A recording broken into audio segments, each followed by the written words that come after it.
all right. Looks like we are in here. We are in here. We are in. What is good, everyone? OJ here. Welcome back to the stream. Today we got a great show for you guys, a great bonus. I told you guys that I was gonna try to stream on Sunday, man. Listen, it took every fiber of my being to like not just say, you know what? Let me just relax today. Let me just, cause like, we streamed pretty much every single day of the week, right? I think we took like one day off. But I was like, you know what? No, the people need the juice. The people need the stream. Nah, I wanted to stream today, guys. But I was tired, but I did want to stream. I was taking care of my boy yesterday night and then this morning. And I had an event that I went to last night. That's why I couldn't be on the Spawncast. So there was a lot going on, but I got some free time. We got a video out this morning. I was able to work this morning. So I was like, you know what? Might as well just like finish off the day nice with a good bonus stream. You know, you guys really supported the other day. So we out here tonight or this afternoon to get it done. Tonight for some of you guys, it's afternoon for me. So yeah, thank you guys so much for showing up. I do appreciate that. Hold up. We don't got a 34 times combo already though. Hold up. Hold up here. Hold up. All right, here we go. All right, now we out here. So let's get into some shout outs. We got actually quite a bit of news to go over. I'm going to recap some of the stuff that I talked about in my video today. And then of course some other news that came out as well. Excuse me. All right, let's get into these shout outs though. Dior is here. What's up, Dior? Exalted Donut. Mr. Pedro says it's 12:46 a.m. here. Can't sleep. Well, you know what? I'm happy I'm here. I'm happy I'm here so I can help you. You know, maybe I'll be so boring today, I'll put you to sleep. How about that? Hey, V Queen, what's good, young lady? Welcome to the stream. How are you doing today? 7th Okage is here. Feed Queen, Dior Exalted. What is up? Minato Mario. What is good? Old Manendorf, Michelle, Kutzlanova, Ross Russ. I'm doing good, man. Can't complain. Yo, triple seven OG, double OG. Corny Puddle. What is good? Or is it a good afternoon? Well, it's afternoon where I'm at, but for some people it's evening, some people it's morning, you know? It's really kind of all over the place, depending on where you live. Afternoon for me, it's 3:48 p.m. here in California, or Pacific time, so. Super Gaming, what's up, Yak Diesel? What's up, Super Gaming? I don't know how to say your name, Xfob? I don't know how to say it. Xrfob? Not exactly how you say it. What's up, man? Welcome. Got a Naruto avatar. Is that Naruto or Boruto? But one of those two. Either way. Shout outs. Let's go. Funny weird on the Spawncast comments thinks you're dodging Tears of the Kingdom sales discussion, and that's why you weren't on the Spawncast. Dodging Tears of the Kingdom sales discussion? Why would I be dodging Tears of the Kingdom sales discussion? We talked about it on Twitter. We talked about it on my pre-stream. Why would I be dodging anything? I literally had stuff that I have to do. I have a family. I have other things. I can't always be on the Spawncast every single night. I've missed nights over the what's it called, over the days, but no, I've never dodged any type of discussion ever in the history of Spawncast. I've never dodged anything, never ever dodged anything, and I'm pretty sure it'll come up, but there's nothing to dodge. It sold 20 freaking million. It's the fastest selling Zelda game of all time. There's nothing to dodge. there's nothing to dodge whatsoever. These people are freaking weird, dude. Let's see here. There's nothing to dodge at all. Party Man Jamboree, what's up, Party Man? They're just terminally ill online people that have nothing better to do. That's super weird. The Great Wa says, what's good? But no, have I ever been one, like honestly, have I ever been one to dodge any type of discussion on anything? Did I dodge Metroid Dread? Did I dodge any other game that we talked about sales? Did I dodge Xenoblade? Did I dodge anything? Did I dodge Skyward Sword? Did I dodge any of those? What? So I'm gonna dodge the game that sold 20 million? What? Makes no damn sense. Makes no damn sense. If I'm not dodging Metroid Dread and I'm not dodging Skyward Sword and I'm not dodging Xenoblade or any of these other discussions that we've had on sales over the years, why the hell would I dodge a game that sold 20 million? Makes no sense. Tell that hey, real quick, Minato, tell that person to come here. Tell that person to come here and we'll have a discussion right now. So I want you to go back over there, or whoever that was, tell them to come here. We'll have a discussion right now. We'll do it right now, and we'll have it next week. I'll tell John to put it in there next week. I'll tell John, 100% I'll tell John to put it in there next week so we can talk about it then too. Ain't scared of no damn discussion on Zelda sales. Y'all out of your mind. Some people out here really out here dumb as hell. Gaming Mariner says, "Sup, OJ? Congrats on making the top 5 most hated reasons to not like you on the Spawncast. Making top 5 hated reasons not to like you on the Spawncast, plus more in the comments for it. You should read it on stream. It's good laugh." Nah, I ain't going over to the Spawncast. I'm not sure why these people are hating so much. Like, but if they don't want me on there, then that's fine. Like, I'll tell John to remove me if I'm that bad and I'm so bad and not good for the Spawncast. If they don't want me on there, I don't gotta go. You know, it's volunteer, so I can be doing other things with my time. You know, I'm there because I feel like being there. But if I'm that bad and they don't want me on there, I'm gonna tell John, "Hey, John, look, your fans don't want me on there. I don't gotta go no more. I'm gonna do something else with my time on Saturday." So I mean, like, I don't gotta go. But if it's like that bad and people don't want me on there, like, I don't gotta go. So I mean, if it's better without me, then that's cool. Then I don't gotta go. Michelle with the $2. Thank you so much, Michelle. I appreciate that. Shout outs, man. Thank you for the big 2. Appreciate that. But I'll make sure to tell John to put in the Tears of the Kingdom sales discussion for next week if they want to have some smoke for me on there. I got you. Don't worry. I got you. Thank you for the big 2. Shout outs. Those podcast comments hate everyone. That's even hate on John. I don't think they hate everyone. They like Ryan because he does PlayStation stuff. So they like Ryan, but anybody else they don't like. You know, anybody that, I mean, they hated Click. They hate Dreamcast guy. He even likes PlayStation. They hate everybody. Like, I don't understand like the deal with a lot of those dudes, man. But no, listen, I'll be back next week. And I'll let them know, like, listen, if y'all hate me that bad, like, I don't gotta be here. Like, legit, I do this for fun. I don't get paid for it. So if I'm so bad and terrible, they can find other people to be on there that'll be entertaining. But, you know, if it's that bad and it's like people don't want me on there, and if John doesn't want me on there, if it's bad for him, then I don't gotta go. Like, I can stream myself. Like, before John invited me to be on the Spawncast, I used to stream on here and we would get hundreds of viewers and everything was just fine. You know? So I don't have to stream, or I don't have to be on the Spawncast. I can do my own thing. I can edit. I can go take a job locally in town. I can go do a picnic, or I can go do a bar mitzvah. I can go do, you know, I don't take other jobs that I could be doing so I can do the Spawncast with my homies, right? I could go do a quinceañera. I can go do editing and photos and video for quinceañera. I can pick up any type of jobs on Fiverr or whatever that I have my profile. I can go pick up any other type of jobs in town on a Saturday night. There's always hella stuff going down in town here that I can go do jobs for. I can go do the editing. I can go do the photography and camera work. I do that too. So it's not, I don't just do this. I have other stuff that I do. So like, if it's that bad, like I don't gotta go. I can just go, I can go make, you know what I'm saying? I can go make $500, $600 go doing something else, you know, for the night. I make 0 going on the Spawncast, so I can go do something else, you know, if that's the case, you know. Let's see here. Shout outs to Shiner Dogs Game World. Says, dude, I love having you on the Spawncast. You just keep doing you, man. Anyways, happy Saturday. Hey, thank you so much, Shiner Dogs Game World. I appreciate that. Thank you for the support, brother. Thank you so much for the support, man. Appreciate that. Don't worry, Dreamcast guy is still the most hated. People really have to go and touch some grass. Everyone on the Spawncast still likes you, buddy. So we do. Like I said, I'll talk to John about it. Like, if it's that bad, like, I don't know if you guys are just exaggerating, but if it's that bad and his viewers don't want me on there, like, I don't gotta go. Like, I'm not, like, I can understand why Dreamcast guy just said, fuck it. You know what I'm saying? Excuse my French. Just said, screw it, and just bounced. You know, I can understand that because it's like nonstop hating 24/7. You know, like, it's getting to the point where it's like, why am I even doing this? So, like, if it's that bad and they don't want me on there that bad and they're making up conspiracy theories, like I said, I'll go address it next week.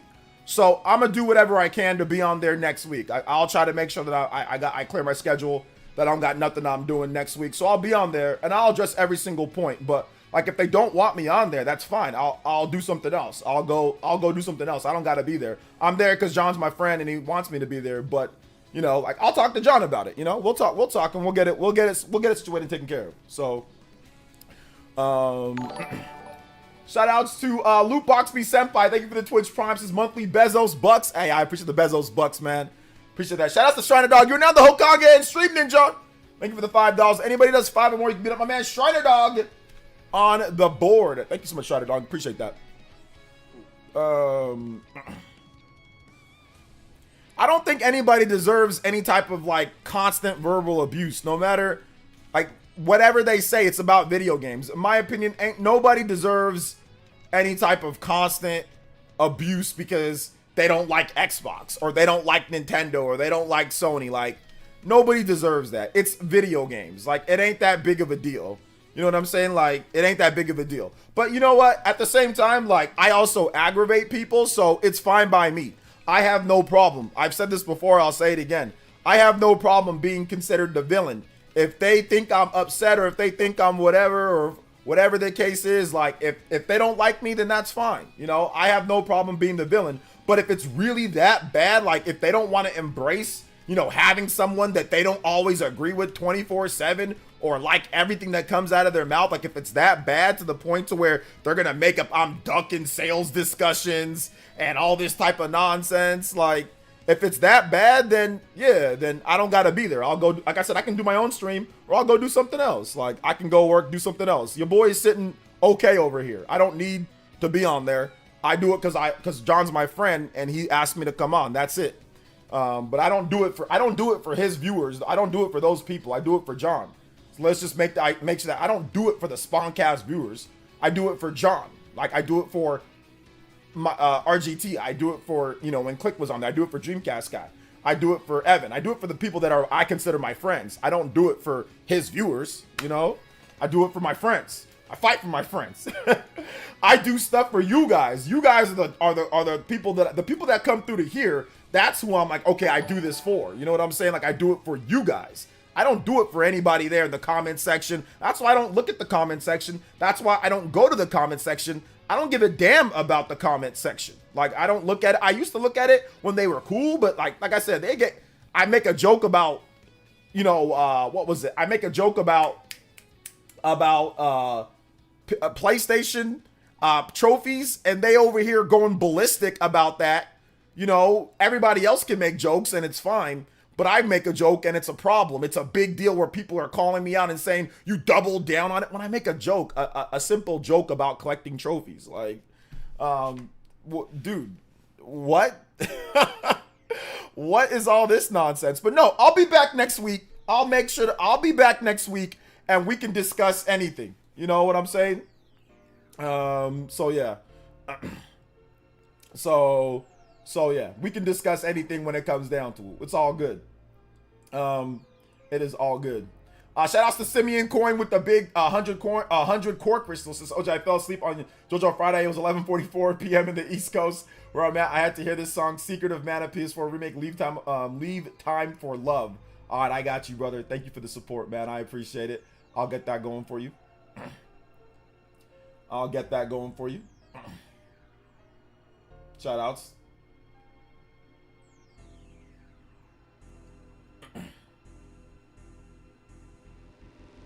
I think this is the song. I think this is it. Okay, this is you said the remake? Well, I mean, I think this is the song. I'm not sure if this is it or not, but we'll see, Simeon Coin. We got a hype train started on level 1 over there on Twitch. So if you guys want to continue the hype train, bits, sub, gift, we can get the hype train to level 1. We got 3 minutes to get that done. So if you got a Twitch Prime, get that done. Let's see here. It's the 1% of the viewers in the spawn chat that are hating. F them. People always hate the envy. You know this. Yeah, it's all good. But if you're doing it for Spawn and the others, who cares what fans say? Pretty much he doesn't care either. Well, that's what I'm saying. Like, if it's so bad to where it's to the point to where it affects John's channel, or he thinks that, hey, the show is better off without me there, I'm gonna ask him about it. You know what I'm saying? Like, hey, man, do you think that it's this bad? If he doesn't say anything, then I'll be like, cool, I can just continue on. But yeah, like I said, I have no problem being the villain. I'll go there and I'll be just as brash as I am here. You know, if they want to hate me, let them hate me. So I'll be just as, don't worry, guys. Your boy ain't backing down, but I will talk to John about it though. I will give him a talk. Yo, Creosin Bomb, thank you for the Twitch Prime. I appreciate that, brother. And Cristobal C, thank you so much for the 39 months. Let's go. We're almost at our first combo breaker. Our first overclock on the board. Let's get it. Yes, Crystal Ball, Patrick Willis in the Hall of Fame. Very good. It's very rare to see somebody in the Hall of Fame with only 8 years or whatever, but he did it. Let's see here. Shout outs to Creosin as well with the 100 core crystals. Hey, let's go. One more, and we do have a 15-minute extension on today's stream. Let's get it. Shout outs. Appreciate that. What's up, E-Strat? Whoa there. That's a stretch even for me, considering he was completely wrong about Splatoon and Zelda. Who was completely wrong about Splatoon and Zelda? Monado Mario with the $1.53 says, to be honest, it'd be much better if you were there. Their Team Kingdom's analysis was kind of bad. They mentioned how Tears Kingdom is overall the same as Breath of the Wild. John mentioned how this means people are tired of open world Zelda and the same art style, not impactful. Yeah, I don't really think that it means that as well. I don't think that's the case. Like, if they go back to traditional Zelda and it doesn't sell anywhere near as much as Breath of the Wild, then that obviously that theory falls flat when it comes down to it. So that's the reason why I don't necessarily believe that's the case. Other previous Zelda games were on big install bases. We've had traditional Zeldas on the Wii. We had Skyward Sword. Skyward Sword came out on the Nintendo Switch, and it sold nowhere near the amount of Breath of the Wild or Tears of the Kingdom. Also, when it comes to like open world, look at Elden Ring. Elden Ring sells like crazy. Open world games still sell very well. So I don't know about that. Now, when it comes to like the same like world and not necessarily something different enough, I can understand that a little bit. Like, I understand that overall, but I don't think it means that, oh my God, everyone's tired of this, blah, blah, blah, blah, blah. Like, I don't think that means that. I don't think it means that. Creosin Bomb with the 5 gifted subs on Twitch. Let's go, baby. Thank you so much, man. I appreciate that. Yo, we got some points on there, baby. How much would that be? That's 5 times. So that'd be 26. Hey, let's get it. Thank you so much, Creosin Bomb with the 5 gifted subs. Appreciate that. Let's go. Here we go. First one. Let's go. Overclock Buster. 15-minute extension. Stream clock extended, my man. Creosin Bomb with the 5 gifted subs over there on Twitch.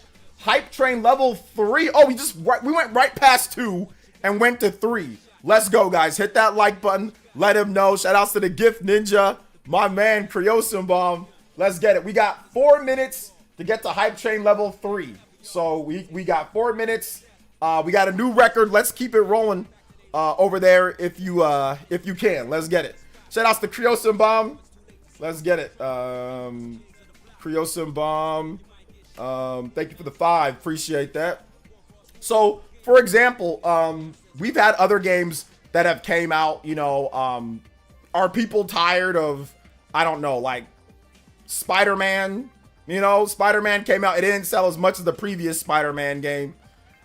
Are people tired of that? No, not really. That's just how it is for sequels sometimes. So I don't really think that's the case. Like, I don't really think that's the case. And people are still going to continue buying Tears of the Kingdom. It's still selling, so it's not like people are going to stop buying it. So I don't necessarily think, oh, it's like, oh my God, you know, nobody wants to buy. People are tired. It's like, if we went back to traditional Zelda and it didn't sell as much, like, there's no guarantee that traditional Zelda is going to sell 20 million, 30 million. There is no guarantee that traditional Zelda is going to sell that much, because no other traditional Zelda game has ever sold that much in the history of Zelda. So I think it's a little bit off in terms of analysis to say that people are tired of that when no other previous Zelda game ever even reached that, even with big install bases. Let's just keep it a buck. On the Wii, the DS, you know, the Game Boy, there's been traditional Zeldas all over the place, and none of them even got anywhere near Breath of the Wild or Tears of the Kingdom.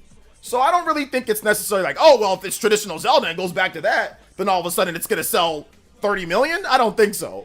Or even 20 million? I don't think so. We got to wait and see. I mean, now, if we would have got more sales out of Skyward Sword, which is a traditional Zelda, then I'd say, okay, if Skyward Sword sells 10 million or 15 million, then I understand. It's like, oh, wow, a remake that sold that well. I'm like, okay, great. But we've never had anything that sells that great. Or let's say Link's Awakening. If something like that sells, or whatever, or even like, you can even look at like Ocarina of Time 3D, that, or Majora's Mask 3D. Like, none of those games ever put up any type of crazy numbers past Tears of the Kingdom, or anywhere near Breath of the Wild or Tears of the Kingdom. on whatever install bases they've been on, right? Like none of them have been able to do that. So that's why I don't necessarily feel that, oh, okay, well now that means they got to do this, otherwise, you know, or they're not going to be able to sell. It's like, yeah, I don't know about that, because none of the other previous Zelda games ever even, traditional Zeldas even did that. And nobody but, listen, 99% of people that have a Nintendo Switch didn't buy Skyward Sword. Like, let's not act like Skyward Sword was bought by all these people in the Wii, because it wasn't. It's one of the lowest selling Zelda games ever. One of the lowest selling main Zelda games ever is Skyward Sword. So it's not like there's a bunch of people that bought that game. That's the reason why they didn't buy it again, or they didn't buy it on Switch. People just didn't buy it because they didn't want to buy it, you know? Like, it sold okay. Like, it sold decently.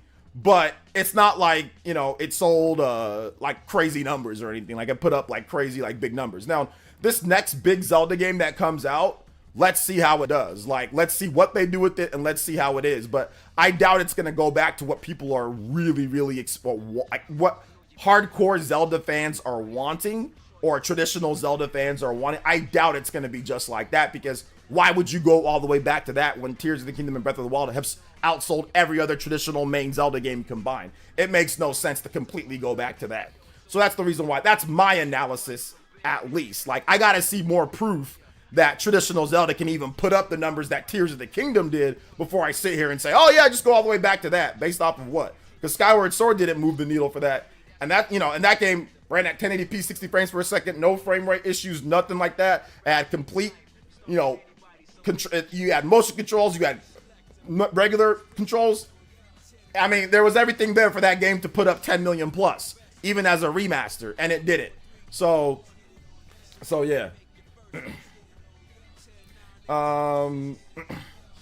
Let's see here about Skyward Sword HD for the Switch. I don't know what's the notion. Breath of the Wild was a generational game at the time. Just doesn't have it anymore. I think Breath of the Wild is a bit too much credit. No, I think Breath of the Wild was a generational game. I think that analysis is correct. It really is a generational game. Breath of the Wild is an iteration on that. It's very similar to God of War 2018 and God of War Ragnarok. People were saying the same thing. And Ragnarok obviously has not sold as much as God of War 2018 just yet. You know, just yet it has not sold as much. But that doesn't mean they shouldn't make another game in that same vein. That doesn't mean that nobody wants to play God of War Ragnarok. That doesn't mean that it's, oh, they got to go back to the way God of War was before in the past, right? Nobody said that after God of War Ragnarok has not hit where God of War has hit at this point, right? Nobody said that. So I don't know why we're applying that, or we should apply that to Zelda, but nobody's applying that to, you know, to God of War. Nobody applied that. God of War Ragnarok has not reached. And Ragnarok's on PS4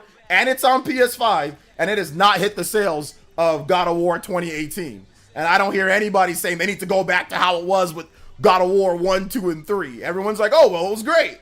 You know, so that's the reason why I'm not saying that it needs to go. Now, listen, do they need to maybe implement some of the other things from there? Absolutely, sure. They can, whatever they can do to make it better, that's fine. Whatever they can do to make it better, that's cool. But at the same time, like, come on now, we don't do this for any other franchise overall. We didn't do it with Spider-Man, you know. We're not gonna do it with we didn't do it with God of War, so we're not gonna do that here. Let's see here. But yeah.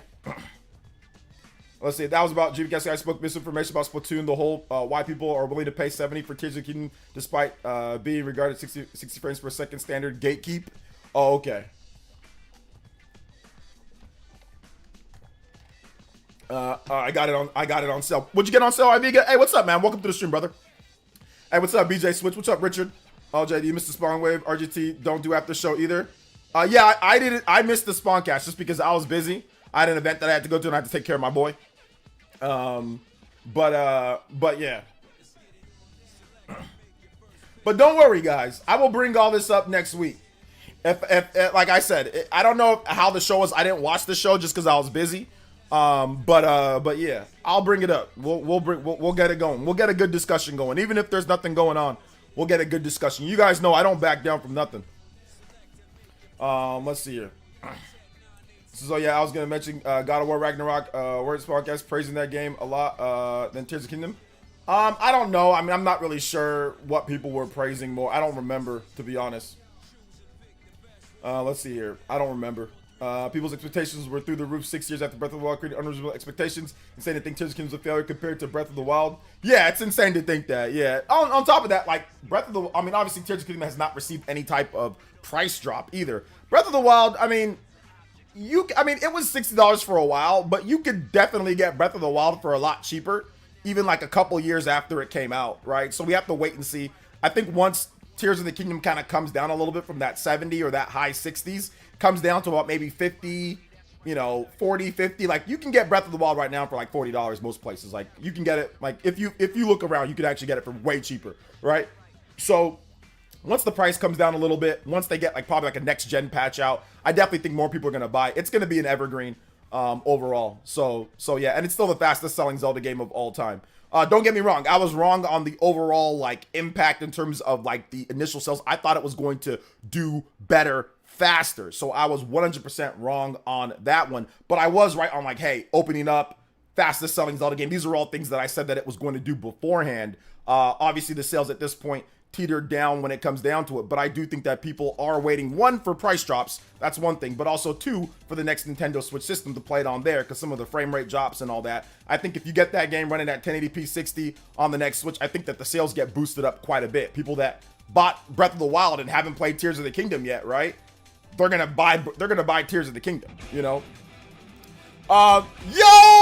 that's it with the whoa Sage mode. Let's go. Here's the next dono. Great news. Marvel finally yes, fired sir. the woke producers. We're probably going to get some more new Marvel movies, hopefully way better ones. Okay. Great news. We're getting close to the next teasers. Yes, sir. Music request Donkey Kong 3 boss theme. Yes, sir. Yes, sir. All right. Sounds good. Vincent. Appreciate that. Thank you so much for the support. I appreciate it. Thank you so much for the support, guys. I appreciate that. Let's go. Vincent with the big $80 dono bomb. Let's get it. $80.78. Yo, I'm going to spend that 78 cents on bubblegum. Bubblegum at the store, baby. The bubblegum. Yo, that's it. Y'all give this man some love. Y'all give him some praise. Y'all give him some shine. My man Vincent, Roundtable, Elite Ninjas in the house on the bonus stream. Y'all unlock more though. That's it. My boy, thank you for the big 80.78. Goodness gracious, I feel not worthy. Man, y'all out here tonight. Thank you guys so much for your support. I appreciate that. But support is one thing, boys and girls. Support is one thing. But you know what else is another thing? You know what else even makes me happier today? You know what's really gonna be popping right now? It's this right here. Overclock Buster! 1 hour max extension. Let's go. Shout outs to Vincent. I appreciate that. Also, real quick, Shell. If you guys want to become a member, get yourself some emotes, badges. Get yourself out here at the top of the top. Y'all know what to do.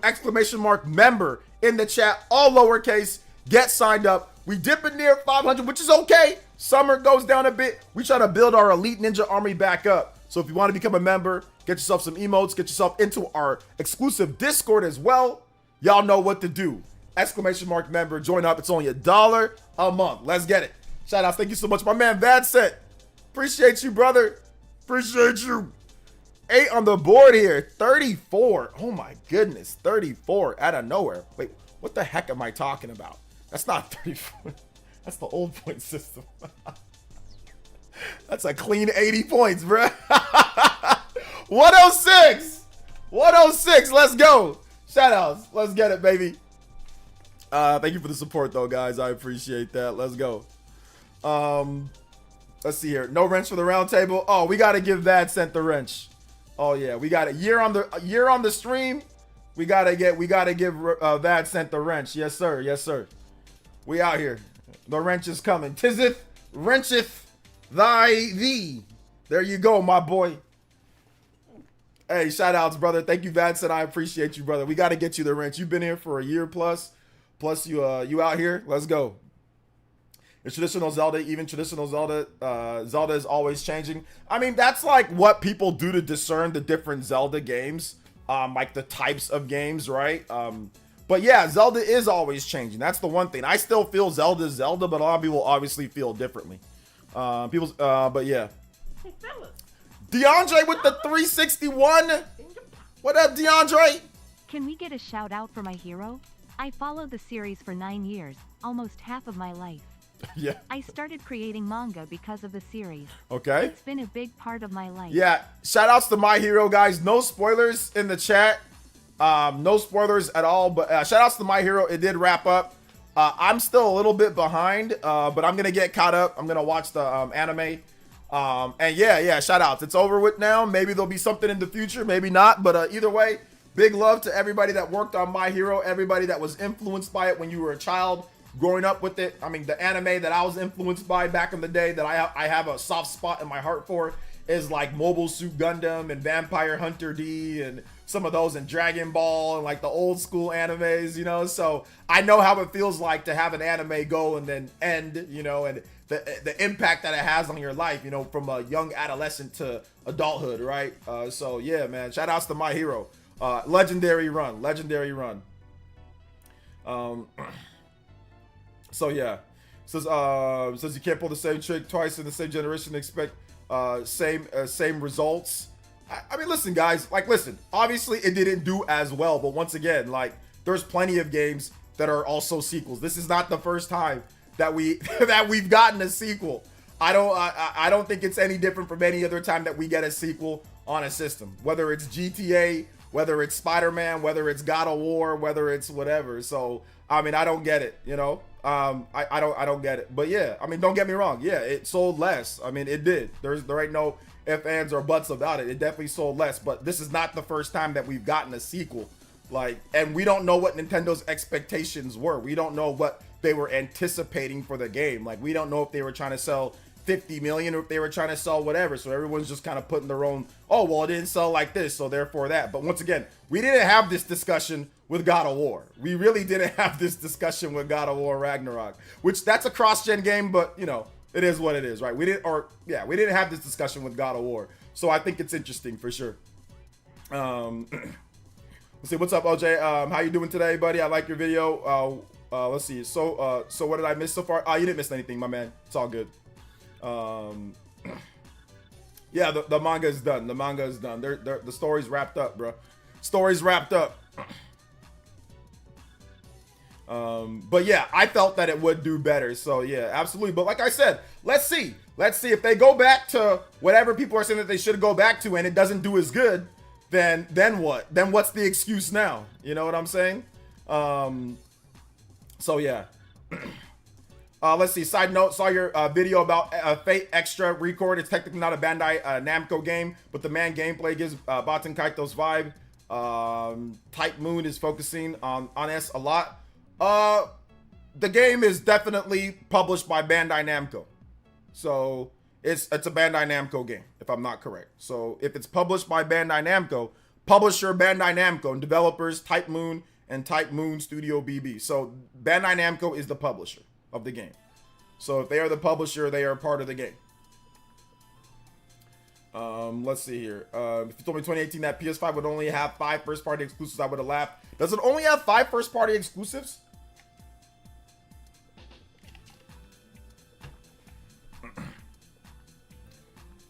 Does it only have 5?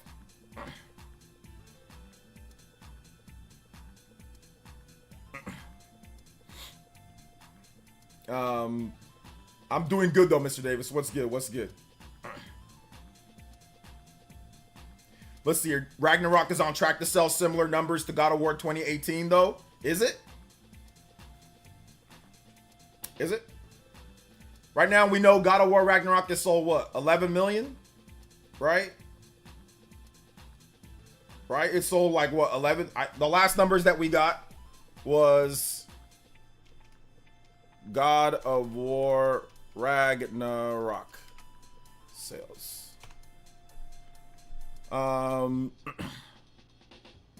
15 million. God of War. Wait, no, that's Statista. Is that Statista? They don't know anything.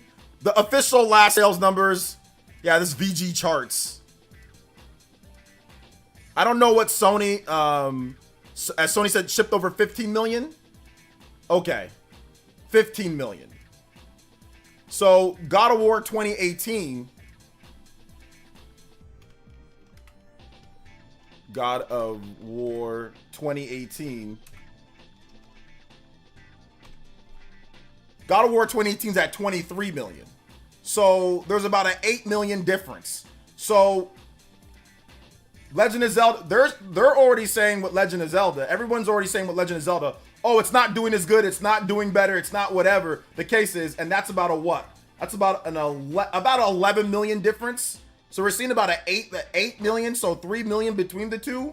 So it's been what? It's been a couple years now since God of War Ragnarok came out in 2022, right? It came out in 2022.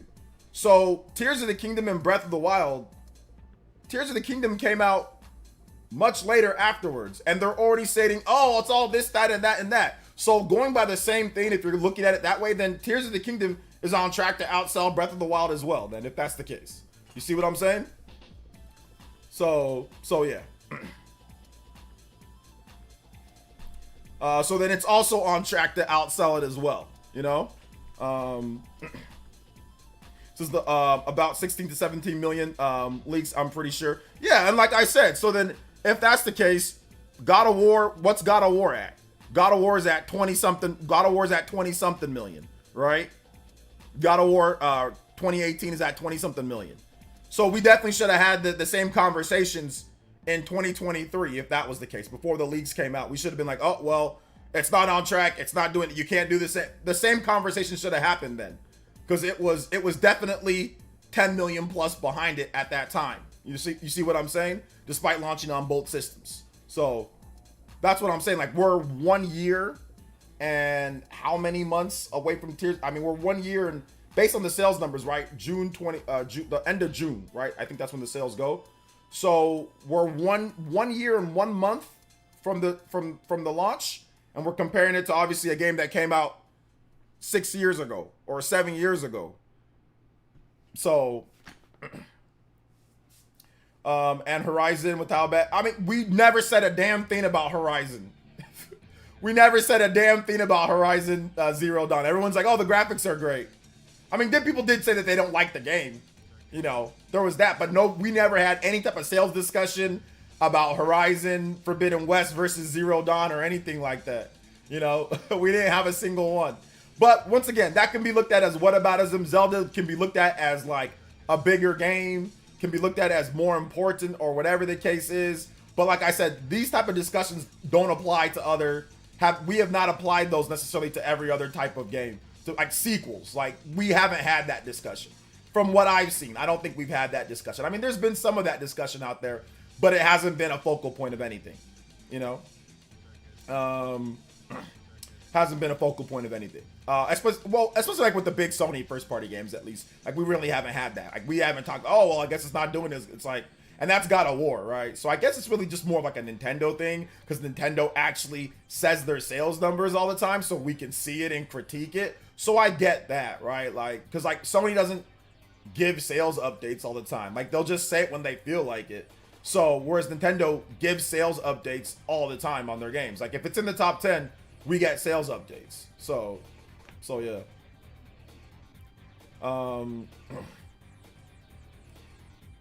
Let's see here. No, Horizon. The thing about it is that Horizon's so good. Yeah, it didn't sell like Horizon Zero Dawn, but it doesn't have to.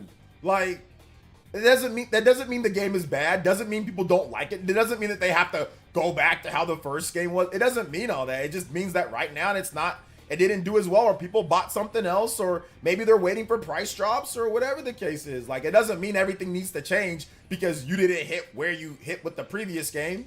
You know, that doesn't mean that. Like I said, if that was the case, then obviously we'd have to sit here and say, now they gotta change up everything and go back for like God of War or something like that, right? Like, or even like with Horizon, like it just means that, hey, this is what this one sold. Maybe in the future it'll sell more. Horizon Zero Dawn is way cheaper. It's like $5, you know, half the time. It's like whatever. So you could, I mean, they were selling it for like $10 at Best Buy at one point, right? So yeah, like Horizon Zero Dawn or Horizon Forbidden West on PlayStation 5 is $70. Like, it was $70 for a while, then it got down, but it's still not as cheap in some places as Zero Dawn. Zero Dawn's an easier entry point to get into and play at a cheaper price point. So yeah, more people are buying that, and it's been out way longer. I mean, that's just it. It ain't anything more than that, you know. So yeah. Hey, what's up, Focus? Yeah, we hit a 109 because my man Big Vatson came out with the big 80. So that was a clean 80 points on the board. Shout outs. I think people just have too high hopes for sales of sequels on systems. Yeah, no. I mean, listen, I thought that it would too. So once again, I want to repeat that I'm wrong on things too. Like, I was definitely wrong, and I have no problem, like I said, admitting that with when I go, like I said, I'll go on the Spuncast next week. We'll talk about it. There will be no ducking from me. So I will tell John to put it in there because I want to talk about it as well.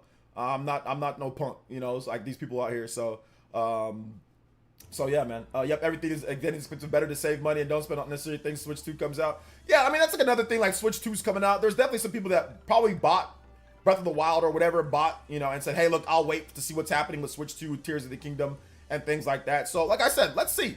I still think the game's gonna sell. I think both games are evergreen. I think both of them are gonna sell. I was wrong on the game outselling it, at least as fast as I thought. But I still think that Tears of the Kingdom is gonna put up some numbers. Like I still think that it will. It's still selling. It's an evergreen. Most games don't put up 200,000. A lot of AAA games, you know, that are older that review well or whatever, they don't put up 200,000 units in a quarter. Like Breath of the Wild is just insane. But a lot of these games, like these AAA games, don't put up 200,000 units in a quarter, or don't put up anywhere near that. They'll put up like 50K, 60K, 70K, maybe 100K.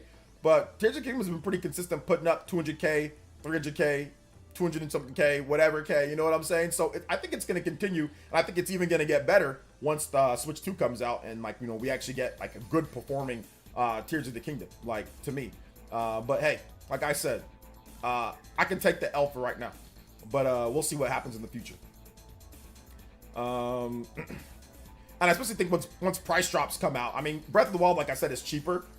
If Tears of the Kingdom goes to like $40 or $50, if you can get it on sale, like for actual good stretch of time, then absolutely more people are gonna buy it. Like that's just a fact, you know. So yeah. Let's see here. Might be a sign that $70 price mark is bad for certain AAA projects. Like, I mean, I don't know. If you sell 20 million at that 70, I mean, you can always lower the price later, right? So they can always bring the price down if they really want to. So, I mean, obviously, Nintendo made a ton of money even having it at that 70. But I don't think, I mean, if you can charge 70 and get away with it for 1 year selling 20 million and then lower the price later, it's not like if you put it at 60, it would have sold 30 million right off the top. Like, I don't think that was the case. Like, you know, I don't think if you put it at 60 bucks, all of a sudden everyone rushes out there and buys it. I just think that Breath of the Wild, part of the reason why it did sell so much is one, because it's been on the market for so long and it's the definitive, you know, game for the Switch in terms of starting out. But also too, there has been a plethora of $39.99 deals. It's been aided by it being cheaper. There's just no, and we've talked about this on the show. Like we've talked about this. Heck, those people say, oh well, Nintendo never does discounts on Zelda or discounts on, I'm like, dude, they do discounts all the time. Like, you just got to look for them, right? Or you just got to find physical, right? Digital, harder to get discounts sometimes. They don't do discounts as much. But physical, there's discounts that count towards the new sales all the time. So that's a thing. Like, that's definitely like 1000% a thing, which we've talked about on this channel. So there's sales all the time. There's always sales. There's always deals. And Tears of the Kingdom has benefited greatly from that. I mean, just like any of Nintendo's big first-party games, Mario Odyssey has benefited from sales. Like, you can find it for 30, you can find it for 48, 50, you know, whatever the case is. Like, all of Nintendo's evergreen games all benefit from sales. Like, none of them sell whatever they sell at full price or near full price. A lot of them, they sell a lot at the beginning, but Mario Odyssey has been on sale a million times, and it's racked up a ton of sales based off of it being on sale, you know? Even like Pokemon Scarlet and Violet, even some of these other games that have came out that have done well, that have done above Tears of the Kingdom, those games have been on sale too. Now, like I said, it's not all the time, but, you know, there's definitely been sales that help aid them. None of these games have been like, all of them are full price, they sell what they sell. Like, that's just not the case. So yeah. So yeah, but I will tell John, I will 100% tell John to put in the discussion again so we can talk about it. Since, like I said, since some people are saying I'm ducking, I'm not ducking a damn thing. I'm not, and I also want to say this too, if you got y'all in there, because I'm not going to talk with these weirdos. I'm not scared of any of these guys in the chat. I see some of these guys saying some weird ass stuff about me or my fam or about anything. I'm not afraid of any of these guys. Like, these people are super weird. I'm not afraid of any of them either. So y'all can relay that information. But if they're more than happy, if y'all want to come here and talk, they're more than happy to come here and discuss. I'm more than happy to have a debate with anybody too. So discussion, if somebody wants to have a debate on that type of stuff too, like Tears of the Kingdom or Breath of the Wild or sales or anything like that. I'll talk to anybody when it comes down to that type of stuff. So no, nobody's scared of anything like that. It's insane. Absolutely insane. Let's see. I've been doing this for what? 10 plus years? I've been doing this for 10 plus years. Afraid to go on a podcast? Gotta be out of your mind. Let's see here. It might be a sign that, oh, I already read that. My bad. Let's see here. Spawncast needs you to be boring without your hot takes. Do I have what are my hot takes? Do I actually have hot takes? What are my hot takes? That's what I want to know.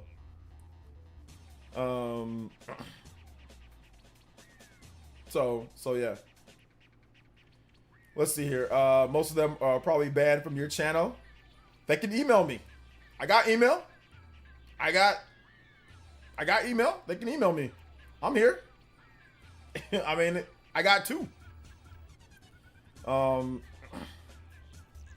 just bought Luigi's Mansion 2 HD using the trading credit, some of which came from trading. Hey, shout outs. Yo, B Martin with the Toby Blaster. Let's go. What's up, my brother? What's up, brother? I can't catch the live stream right now, but I'll watch the VOD later. Yes, sir. Wanted to Yes, show sir. some support. Hey, thank you for the big support, man. I appreciate that. Want me to DM comment and listing they don't like you, one weird comment right now? No, I'm not reading off anything. I don't need to read off anything saying why they like me or not like me. I already know that they don't, so there's no point in me reading it or me reading it on stream. There's no point. If I'm gonna do it, I'm gonna do it where I'm gonna set it up like where I'm gonna actually make money off of these weirdos. So we'll set up like a hey, open debate, or we'll set up like, hey, reading mean comments, but I'm not gonna do it on a random stream for free clout so they can sit there and say, oh man, I got a rise out of him. Nah, if I'm gonna do it, I'm gonna set it up to where it's gonna be something to where I profit off of their lazy asses, off of their dumb asses. I'm not gonna sit here and just give them free clout on my stream and read off their comments and stuff like that so it can get back to them, you know, that, oh, hell no, we ain't doing that. If they got something to say or if they whatever, they can email me. If they want to set up something to where we can discuss or whatever the case is, then we can do that and I can profit off of them. But I ain't giving them no free clout, no free nothing. Hell nah. Shout outs to Shinra with the JoJo. Sup ninjas. What's up? Lurking while playing Ubisoft COD. Keep up the news and roast the haters. Live here for them to see. Ubisoft COD? Flex the muscles you got. Show no fear, leader. Yes sir, yes sir, we out here. Thank you for the big $10 JoJo. Let's get it, baby. Thank you so much, man. I appreciate that. Let's go. Let's go. Thank you so much for the support, guys. I appreciate that. 134 on the board. Goodness gracious. Goodness gracious. Thank you so much for the support. I appreciate that. Yo, JoJo's, we out here tonight. Y'all know what we doing. Let's go. Combo breakers all over the place. Let's go. Shout outs. Yo, everything getting expensive. Oh yeah, I already read that. My bad. Hey, what's up, Solo Ramos? What's good? Let's see here. It's best not to entertain the trolls. They'll turn your content. That's what I'm saying. If I'm gonna have some stupidity, we're gonna profit off of it. I'm not gonna sit here and read off stupid comments from people that are sitting here that try to dox me and say stuff about my wife and all sorts of like say stuff about my boy or about me or whatever. Like get all personal and shit for like no reason. I'm not giving them any type of clout because that's what they want. They're losers. They're nobodies. They're nothings. They're sitting in streams all day talking about how they hate somebody that they don't even know. You know what I'm saying? Like they're being super sus and weird. I ain't gonna do that. But if I am gonna do it, we're gonna set it up to where it's something to where we make fun of them, where it's something to where I profit off of it. I ain't giving them no satisfaction. Now, if I profit off it and they get satisfaction, that's cool. I profited off of their stupidity. They made nothing. They're still nothing. You see what I'm saying? So a lot of people don't like that, you know, when you do stuff like that. A lot of people say, oh, I don't like how people drop donos on his stream, or I don't like how his fan, like a lot of people say stuff like that. So it's like, okay, you know, if that's the case, then yeah, we ain't giving you no clout unless I'm making something off of it. So that's the reason why I ain't reading none of their damn comments. That's what they want. They want me to go in there and argue with them and read stuff and get tilted. That's what they want. That's what they're looking for. I'm not giving them that satisfaction. That would make their day. I don't want to make their day. My day is being made by seeing my wife, seeing my boy, seeing my daughter, seeing you guys, running my stream. Like I said, y'all supporting, whatever the case is. That's what makes my day. They need to say something about me to feel better about themselves. You see what I'm saying? I don't be going on nobody else's stream in comment section hating and saying other stuff. You know why? That doesn't make my day. Even if I don't like someone on some, there's streams of people that I don't like them or whatever, and that's fine. It is what it is. You know, I don't have to sit here and get all upset and all this and start putting all this stuff in comment sections and all that. I don't got to do all that. Like, if you don't like them, then you don't like them. That's that. It ain't that big of a deal. You know why? Because nobody says anything on any of these gaming podcasts or any of these streams that's that important. It's freaking video games. Nobody is being racist, or nobody is saying anything that's crazy. Nobody is, personally attacking your mom or fighting you or making threats. Like, nobody's doing any of that. So why am I going to get so angry or so upset at someone over a podcast or a stream that I'm going to be like, I'm angry, I hate this person because of this, and like, why am I going to do all that? Like, that's just a waste of time. You know what I'm saying? Like, that's such a waste of time. But yeah, I agree with Dre Day. Like, I agree. I'm not giving them clout. So if they got something to say, they can, like I said, they can DM me. I ain't digging in no comment section. I'm not looking there. If they want to come here, they can come on a sock. If they got something to say, if they want to set up something, I'm down. But like I said, we're going to set it up to where I profit off of it. You're the nobody. I'm the somebody. So I ain't giving you no clout. You get zero clout off of this. You know what I'm saying? You get none. So if you're going to come at me with those type of, come at me in that type of way, I'm going to treat you the same way I'm going to give you the same energy you giving me, you know? So yeah, I ain't worried about it. I find it where people feel disappointed. Tears Kingdom sales. Breath of the Wild had 7 years worth of sales. Tears Kingdom sold 2/3 of that over a year. Yeah, I mean, I don't know, man. I think it's because, like I said, because people did feel that it would do better based off of the install base compared to Breath of the Wild. So I get that. I thought it would do better as well. I get that. But like, to sit there and say that it still didn't sell pretty spectacular at nearly 21 million, that's ridiculous. I think once holiday season passes by and all that, I mean, you're going to see probably 21, 22 million, something like that. So, I mean, I think that's crazy to not sit there and say that's not a success, especially at that price tag too.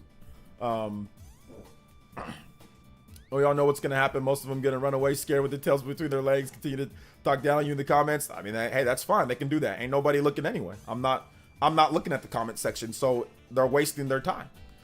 Be upset all you want to. What was your take on Xenoblade 3 sales? Did you think it would do better than Xenoblade 2? Also, Xenoblade 3 sales considered success. The take on Xenoblade, we haven't gotten any updates. That's the problem. So I can't really say anything when it hasn't been updated in years. So, I mean, like, it could be doing a lot better. I don't think it sold more than Xenoblade 2 at this point, but just like Tears of the Kingdom to Breath of the Wild, you got a game that's been out since 2017 compared to a game that's only been out since 2022. So you have a lot more years, a lot more time on the market. So yeah, I mean, it's less than I think it's less than 1 million away from the sales, but we have to wait and see until we get an update. I really don't have anything else to say or anything to add on top of that because there's been no updates for the game, unfortunately. Absolutely, don't give energy to people who don't deserve it unless you can profit off of it and turn it into something positive for your viewers to watch. That's why I said I don't really be going into the comment section. I don't look at the chat. Even when I'm on the Spawncast, I don't look at the chat. I don't look at the chat. I don't look at that. Because like I said, a lot of these dudes are racist. A lot of these dudes are weirdos. A lot of these dudes have crazy, like literally have mental issues and mental problems. And they come in there to vent their frustrations. You know, I had a straight up crackhead sit here and try to talk about me and my daughter and all this. Like literally a crackhead. Like that lives in an attic. You know what I'm saying? Like that lives in an attic trying to talk about me on Twitter and stuff. It's like, bro, go take care of your kids. You got 2 kids. You guys are living in a trap house. You know what I'm saying? Like this D-Dub guy, whatever his name is, like, he's talking about me. I'm like, bro, I'm good. My daughter's good. She's well taken care of. My son's good. He's well taken care of. I'm good. I'm looking healthy. You're younger than me, I think, and you look older than me. Like literally a straight up crackhead talking about me. So I mean, some of these people just got terrible lives, and like, I don't know, maybe because they don't like the way that I talk or whatever the case is. They disagree. They take it out. You know, they take it out on me. So, so yeah. I don't really think it had anything to do with the designs of the characters or anything like that, man. I really don't think it had anything to do with that. I'll keep it a buck. I don't think it did. It's just, that's just how it is when you have the third game in a series and it's a long running series and you have a game compared to Xenoblade 2 that took 6 years or 5 years to sell that. It's hard to compare the two sales. Now, some games will jump out in front, but I don't think there's been any games on the Switch that have ever had a sequel to come out and the sequel just dwarfs the original in sales. Like, I don't think that's been the case with anything. Splatoon 3 has not dwarfed Splatoon 2 sales yet. From what I understand, I think it's close, but not quite there. Obviously we haven't had like another 3D Mario game or anything like that. But we haven't had, I mean, like New Super Mario Bros, but that's a remaster, so I mean you can't really count that. But anything that's gotten a sequel on the Switch, it hasn't came out and oh my god, in like 1 year or 2 years it destroys it in sales like the previous game. We haven't gotten that for any game that was on the launch at the Switch or launch window. There hasn't been anything like that. So I think it had something to do with that. Character designs in Japanese games go a long way with the game sales. Yeah, I don't think so, man. I don't really think it had anything to do too much with that, man. I really don't. I really don't. I just think that's just how it is, man. That's just how it is sometimes for games. Sometimes they do more. Sometimes it's been out longer. That's just how it is. It's on sale. Xenoblade's been on sale longer. I mean, that's just how it is. I don't know if it's like definitively like, oh, well, yeah, if you have a revealing main character, all of a sudden it sells more. Like, that's never been Nintendo's MO or any of the games. You know, we've had revealing characters sell less than non-revealing characters. So I don't really think that's the case. I don't think so. Yeah, like I said, I don't know. There's nothing to sit there and tell me that if it has a character like Pyra and Mythra, all of a sudden it sells 3 million. Is that what you guys are saying? I mean, how many sales are we talking about here? A few, what? 10,000, 20,000, 30,000 horny otakus in Japan? Is that what you're saying is going to be the biggest difference between the sales numbers? Because we're not talking hundreds of thousands here. We're not talking millions here. We're probably talking 10, 15, 20,000 horny otakus in Japan. I mean, we're not talking anything substantial. That's what I'm saying. Like, we're not talking, it's not any substantial amount of people. And one, if you only bought the game because the main character and their dress, you're not actually a fan anyway. You're not going to be around. You're just a flash in the pan. So it's not relevant anyway. You know, like, you're not going to be around. If you have to have that type of character to buy the game, then obviously it doesn't even matter. Like, your sale doesn't really matter too much because you're not a fan anyway, you know? So you're not a fan, or you're not trying to like the game. You're just, oh, I bought it because of this. Chances are you probably stole it. I mean, who knows, you know? Like, chances are they probably stole it, bro. Or they just waited till it was on sale or something like that. So, I mean, we don't even know, or they just downloaded it or just use Ryujinx or some type of, you know what I'm saying? Like, some type of emulator or something like that. Who knows what they did? I don't know. There's no facts that say that. You got a bunch of people online, but what does that mean? You know, that doesn't mean anything. It's nothing quantifiable that I can say for sure. Okay, that cost this many sales or that many sales. Like, I mean, could it be a part of it? Sure. But how much of a part of it is it for real? Like, I don't know.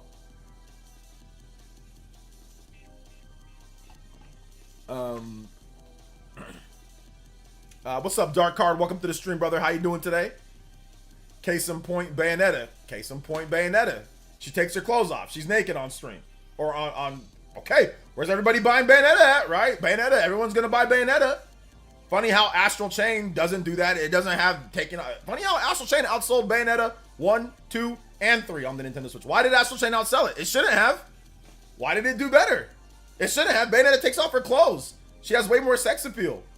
Like, where's all the horny otakus? I don't really think that's the case, bro. Like I said, it's not enough for it to be a big deal, in my opinion. Maybe for a little bit, maybe for some, sure. But those are the type of people that like buy panty party. You know what I'm saying? Like, that like pre-order panty party. Like, those are the type of, and like, how many people are really doing that? You know? Let's see here. Exactly. Most people who say likes Pyro Myth aren't really interested in Xenoblade. I wouldn't say most people. I'm just saying I don't know how many. I don't know what the count is. You see what I'm saying? I don't know what the count is. Says I can't get into Bayonetta after playing DMC. I'm the exact opposite. It's harder for me to get into DMC after playing Bayonetta. Bayonetta's better. Bayonetta's better than DMC, in my opinion. Bayonetta is the evolution of DMC. It is literally the same guy who created it and him saying, hey, I'm going to do some stuff that's actually really cool. Now, DMC's awesome, but I'm actually the other way around. I think Bayonetta's much better, in my opinion. Because they got the original guy who created DMC, Hideki Kamiya. He created Bayonetta. And he put in a bunch of cool things that are not in DMC and Bayonetta 1. So yeah. Like dodge offsetting, for example. Like being able to transform into different animals and fight. Being able to have weapons on your hands and your feet. These are all things that you cannot do in DMC, or at least you couldn't do it back when Bayonetta first came out, you know, compared to like DMC.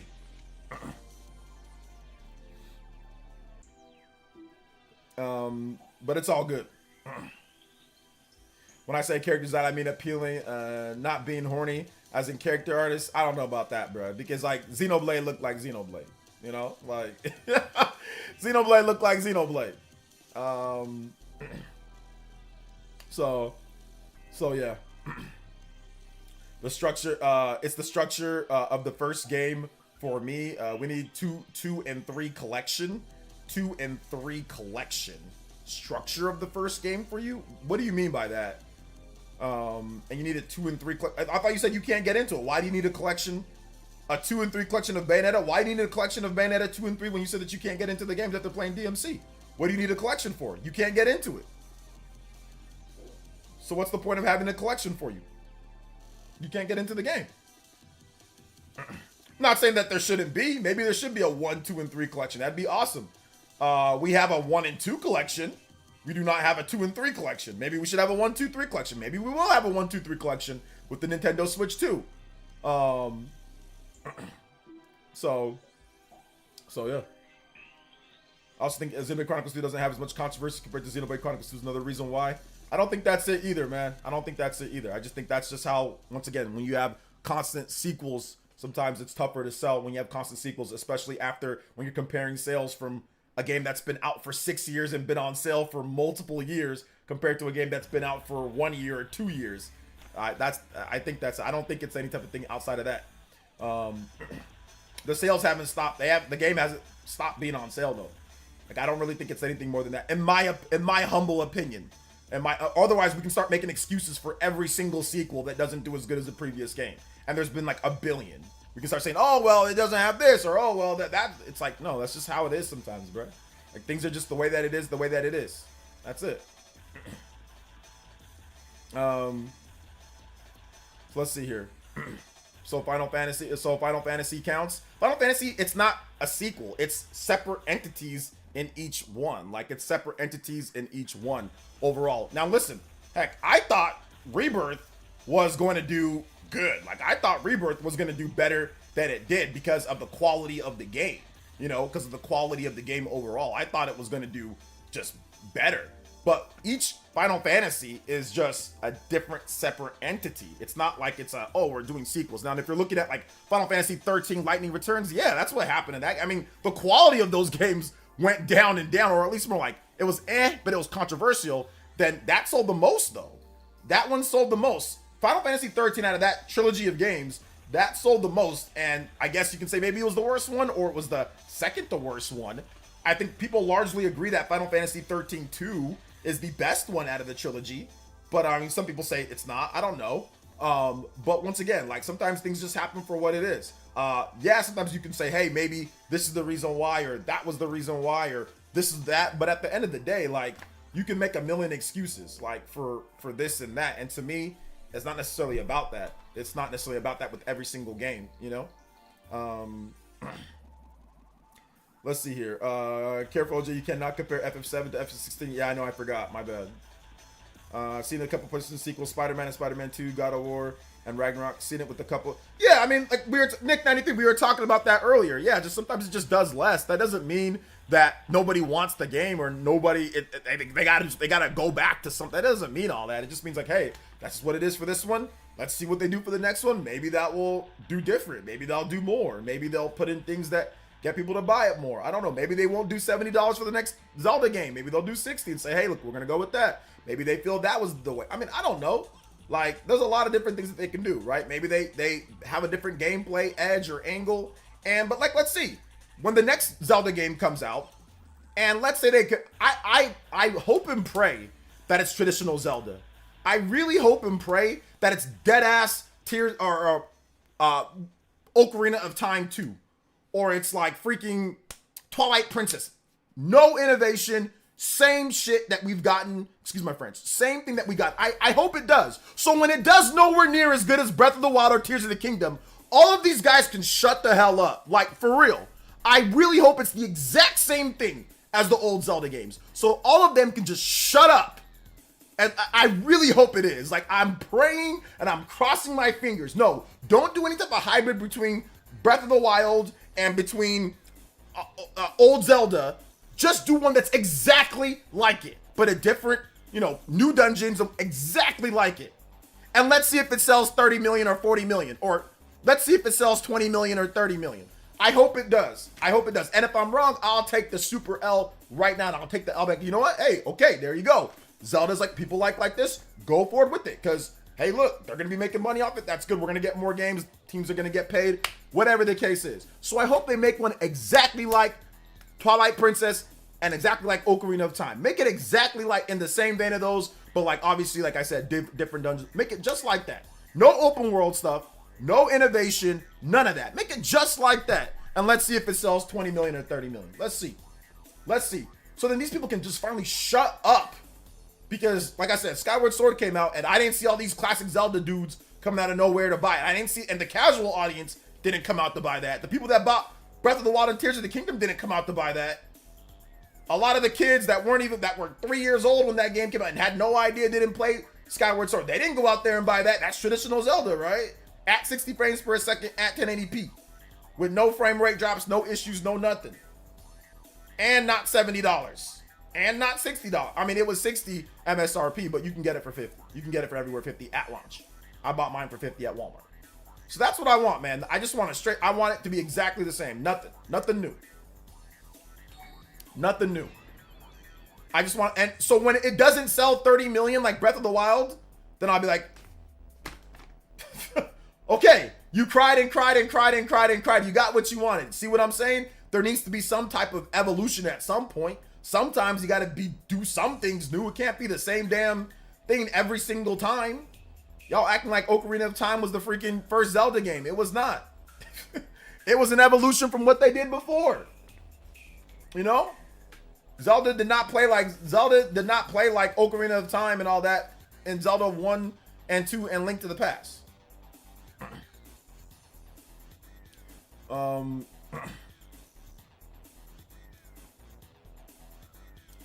Let's see here. Skyward Sword barely did better. Yeah. Astral Chain was amazing. Most games don't ever get to sell 20 million. Not even close. Not even close. Traditional Zelda fans are weird and come to sales because no traditional Zelda has sold 10 million. I don't even know why that's a thing. Why they're like, I don't even understand that. Yeah, that's why I said no traditional Zelda game has ever even gotten close to Tears of the Kingdom sales. That's not even gotten close to. Some people are just saying Breath of the Wild and Tears of the Kingdom only benefited from being on the Switch and the install base. That's bullshit. That is not true. That is absolutely 100% not true in terms of it. Don't get me wrong. Install base definitely helps, but Nintendo has had an install base like the Switch when Twilight Princess launched. Twilight Princess launched, the Wii had blockbuster sales. Twilight Princess should have been selling at the rate that Breath of the Wild was selling. Because the Wii and the Switch, I think the Wii sold faster within the first number of years than the Switch. If I'm not correct, the Wii actually sold faster, right? The Wii was on par or faster or right there with the Switch. So that means Twilight Princess should have been selling like Breath of the Wild, right? If it's about install base or anything on the Nintendo DS. There were a number of traditional Zelda, or I guess not traditional, but more traditional than whatever. There were Zelda games on the Nintendo DS. Those games should have been selling like Breath of the Wild, right? Because install base. So everyone's talking about install base and whatever, and I get that. Install base is part of it. You got to have the systems in order to sell. But the reason why Breath of the Wild was selling so good was, one, because it was an incredible game. Two, because they changed things up so much. They changed the formula and it became something completely different. You see what I'm saying? Like, it was, if they just made another, oh, it's like Ocarina of Time or Twilight Princess, I don't think it would have sold anywhere near as much. I don't think so, because there's nothing that says that it would have. There's no evidence or proof that that version of Zelda can do numbers like Tears or like Breath of the Wild. There's no evidence. I need to see some evidence that something can do better. Like, I need to see a bump. I need to see something. So, for example, let me give you guys a good example. Metroid Dread. I knew Metroid Dread will do better than all the other Metroid games because we saw what Metroid, 2D Metroid at its peak could do. We already knew 2D Metroid can do near 3 million or do 2 million plus. That had already been out there. So it wasn't hard for me to look at the install base of the Nintendo Switch and look at the peak of 2D Metroid, or even look at the peak of Metroid and say, yeah, based on the install base and based off of what it's done in the past, 2D Metroid can absolutely hit 3 million. Absolutely can hit 3 million sometime quickly in a year or whatever the case is. Absolutely. Because I saw what Super Metroid did. I saw what the older Metroid games did. And those did not have the install base, did not have the hype and momentum that the Nintendo Switch had. So yeah, that's the reason why I can make that prediction.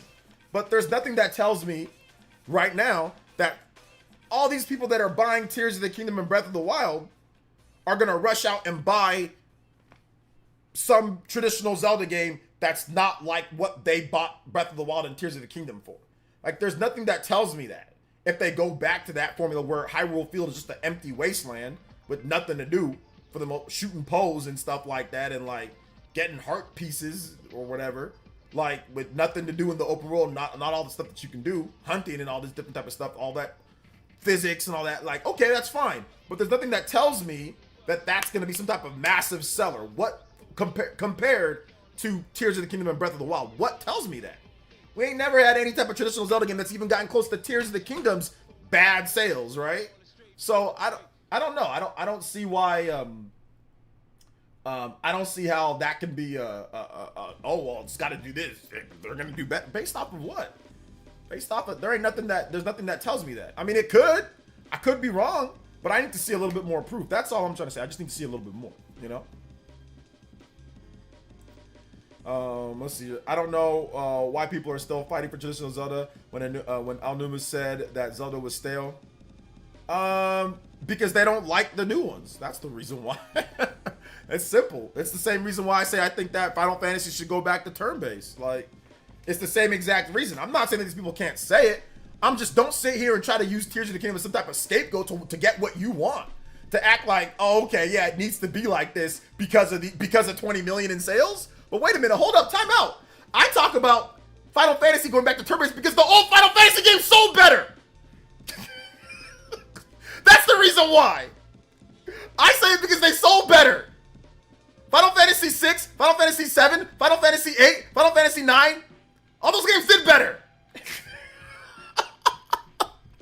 Final Fantasy 10, all of them sold better than these new action RPG Final Fantasy games. So I'm saying it because there's evidence and proof that, yeah, traditional Final Fantasy has not only reviewed better a lot of the time, but it's actually sold better as well. So it's reviewed and sold better than the newer Final Fantasies, than the action RPG Final Fantasies. Okay? So the classic ones, Super Nintendo, PS1, classic turn-based ones, those reviewed and sold better than most of the new Final Fantasy games that do more action. The old Final Fantasy games sold better on less install bases. Well, not always less install bases, but sold better. So, you know, that's the reason why.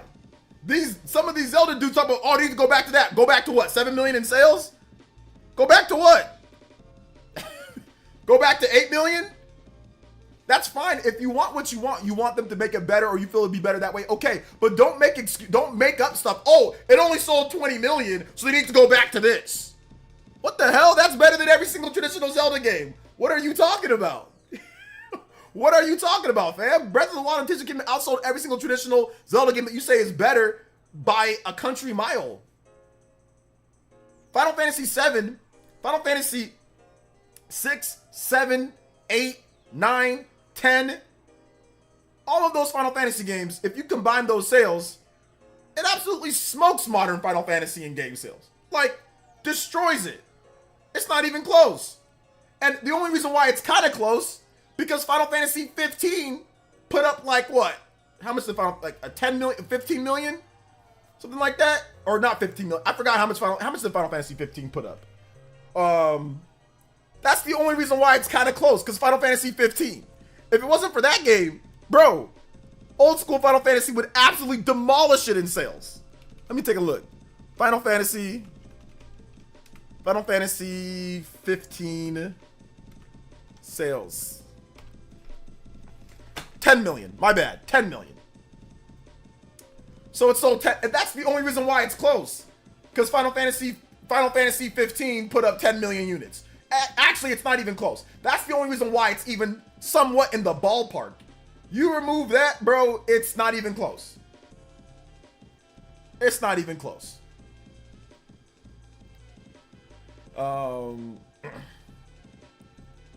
Let's see. To be fair, Final Fantasy has flip-flopped so many different styles, so going back to the turn-based could happen. Oh yeah, absolutely. Absolutely. Let's see here. Okay, so if they go back to traditional Zelda, will it sell as much as Tears of the Kingdom? Will it sell as much? So that's what I want to see. That's why I want to see a complete traditional, no innovation. I want to see it exactly like they're saying that it should be, which is like Ocarina of Time and Skyward Sword, or not Skyward Sword. Let's just say Ocarina of Time, Twilight Princess. I want it to go, because those are like the two best selling traditional ones, right? I want it to go exactly back to that, and let's see if it sells 20 million, 20, 30 million. Let's see if it does. I hope. I'm going to play the games no matter what. I always play. I play Zelda because I'm not dumb. I know Zelda evolves over the years. Like, Zelda is not just Ocarina of Time and Twilight Princess. That's not just what Zelda is. There's more to Zelda than just dungeons and just that. One, because I played Zelda when it first came out, and it wasn't like Ocarina of Time and Twilight Princess. So I'm very well aware that Zelda will evolve over time.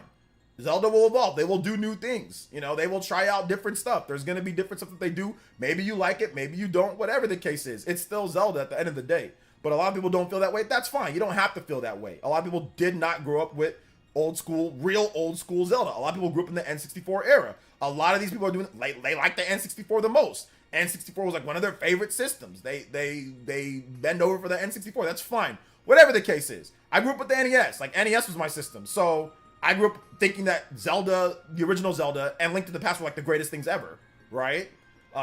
So I did not grow up with Ocarina of Time being like, oh my god, this is like my magnus opus or whatever, like some of these people, or this is like the greatest thing ever. No, don't get me wrong, Ocarina of Time is one of the best games ever, and I have it as one of my top games. Like, it's definitely one of my top games, but I don't see it as like, this is what Zelda needs to be no matter what. I don't see it as that. There were four Zelda games, I think, if you count the Game Boy game.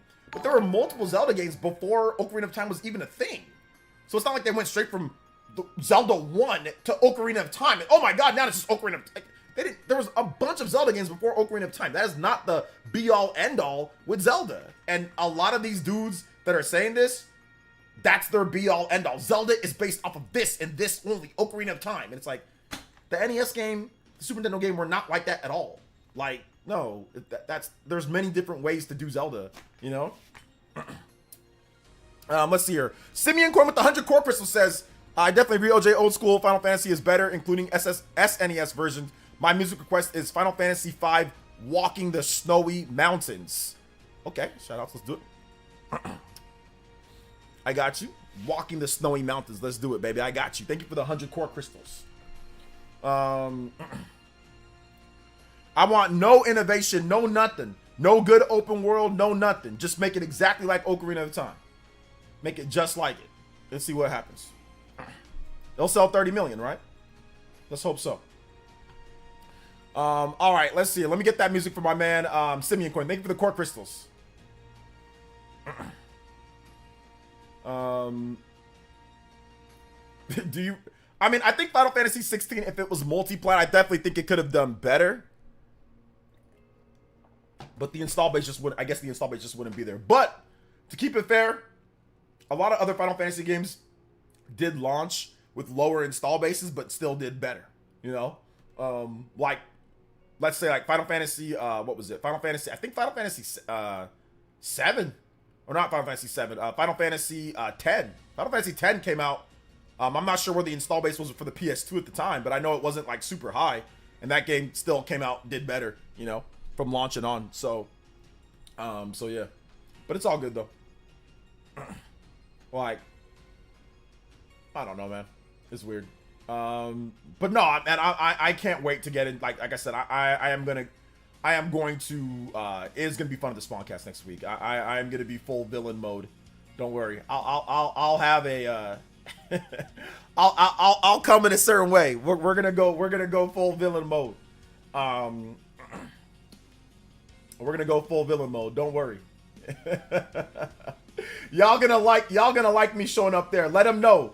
I know Minato, you be in those comment sections battling. Let them know that we go in full villain mode next week. So make sure they show up. I want you to say to every one of those guys, we're gonna be out there tomorrow. You think I'm ducking? Oh, okay. Now you got me motivated. We go in full villain mode. Let's do it. So I will be there next week, and we'll talk about it. So make sure you guys let them relay that to them. Make sure you let them know. Make sure you let them know. So, which is some Metroid fans are hoping for Prime 4 Beyond is just more than just Prime game because of sales history. To sell more than 5 million, it may need to be more than just Prime. I mean, I don't know, man. Like, to me, you shouldn't be worrying more about, like, to sell more than Prime. You should just be worried about making the best game possible. Like, at the end of the day, make the best game that you feel in your vision. And if the sales are there, then the sales are there. If they're not there, then they're not there. But all you can do as a developer is make the best type of game that you can make. And let's see what happens. Prime fans want a Prime game. Other people that maybe aren't as big on the Prime want something completely different. Whatever. At the end of the day, make the best game that you can, and however it turns out, it turns out. And if people want to buy it, they buy it. If they don't, they don't. But everyone's entitled to their opinion to say, hey, I feel this way, I feel this way. Like, nobody's necessarily wrong. Everybody just has their own opinion, you know, at the end of the day. Let's see here. Full villain mode for you trolls out there. Better show up. Don't be scared. I told Minato Mario to let them know. They can let them know. I'll be there. Nobody's ducking anything. We'll have the same exact conversation. I'll tell John, let him know. Let him, nobody's ducking anything. I already admitted that I was wrong on that one. So nobody's ducking anything. I can have that conversation. We've had it here multiple times now. I've had it on Twitter. I've had it on anywhere. Everyone should know me by now, man. Hey, what's up, House Gang? I'm doing good, man. How you doing today, brother? How's my favorite House Gang? Shout out to my man, Simeon, bro. I appreciate you. A lot of people hate it at 15, even though it's so decent and it's been downhill since there. I mean, like, yeah, a lot of people did, but a lot of people hate a lot of things, man. Like, at the end of the day, I mean, I didn't like certain aspects about 16. People didn't like, you know, certain things about this or whatever. I mean, it happens, you know? You know, it happens. It happens at the end of the day. So it is what it is, you know?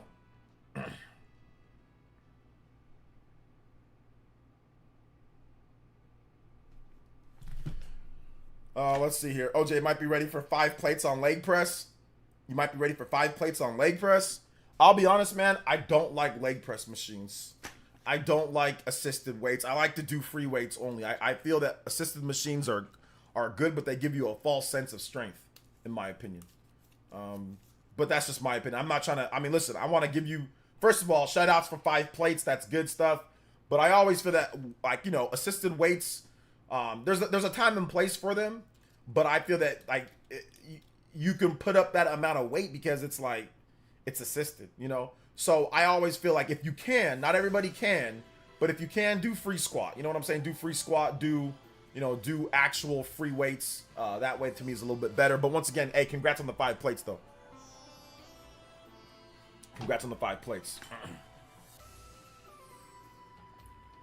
Let's see here. I appreciate you too, OJ. I hope you and the kids eat good. Yeah, we eating good. Boys got the most premium formula. You know, most premium formula out there. My boy gets the high quality stuff, man. That ish is $50 every 2 weeks, brother. the DE, what's it called? Infamil, Super Brain H, Brain X, Kimishima's Brain Training, DHEEZBTT, all that stuff in there, man. That dude's gonna be Einstein. His brain is developing. My man is smart as hell.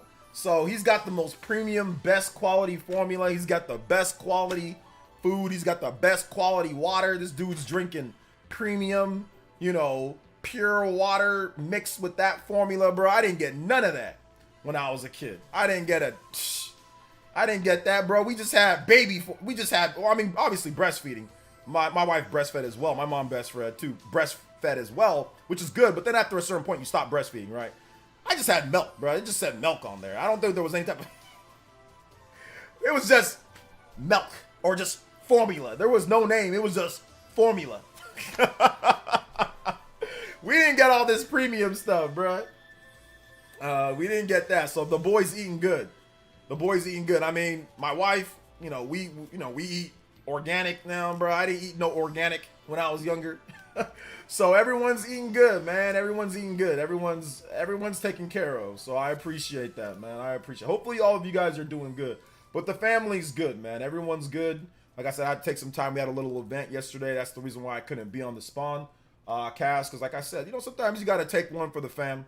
You know what I'm saying? There was something that we had to do that my wife was asking me about. So I was like, you know what? Let's get that done. I didn't want to miss it, but, but hey, it is what it is. Let's see here. Silver says, the 5 says, Spawn Wave, Toxic Chat coming after you. Also, free weights are supreme. I've been getting jacked with cardio plus free weights, low carb diet. Yes, sir. Yes, sir. Oh, yeah, Silver, don't worry. Like I said, we got something for him. We got something for him next week. I'll be there next week, and I'm going to tell John to put the topic of Tears of the Kingdom sales in there. Because some people are coming after me for whatever reason. So yeah. So don't worry, we're gonna be there. We're gonna be there. Don't worry. Thank you for the $4.99, my man Silver. I appreciate that. Thank you. Don't worry. I think it was the universe. It was just much more appealing too. The universe was much more appealing. I don't know, man. I think that if you talk about Tears of the Kingdom versus Breath of the Wild, Breath of the Wild's open world's way better. Like, there's no ifs, ands, or buts about it. Tears of the Kingdom's open world is way better. If you're talking about that. Well, okay, you're talking about FF7. Okay, gotcha.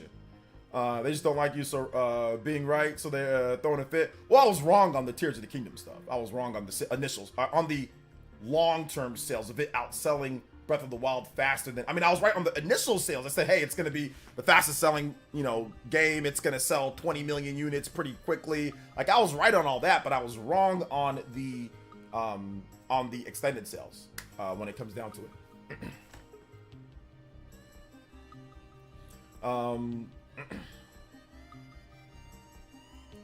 So I was wrong on that.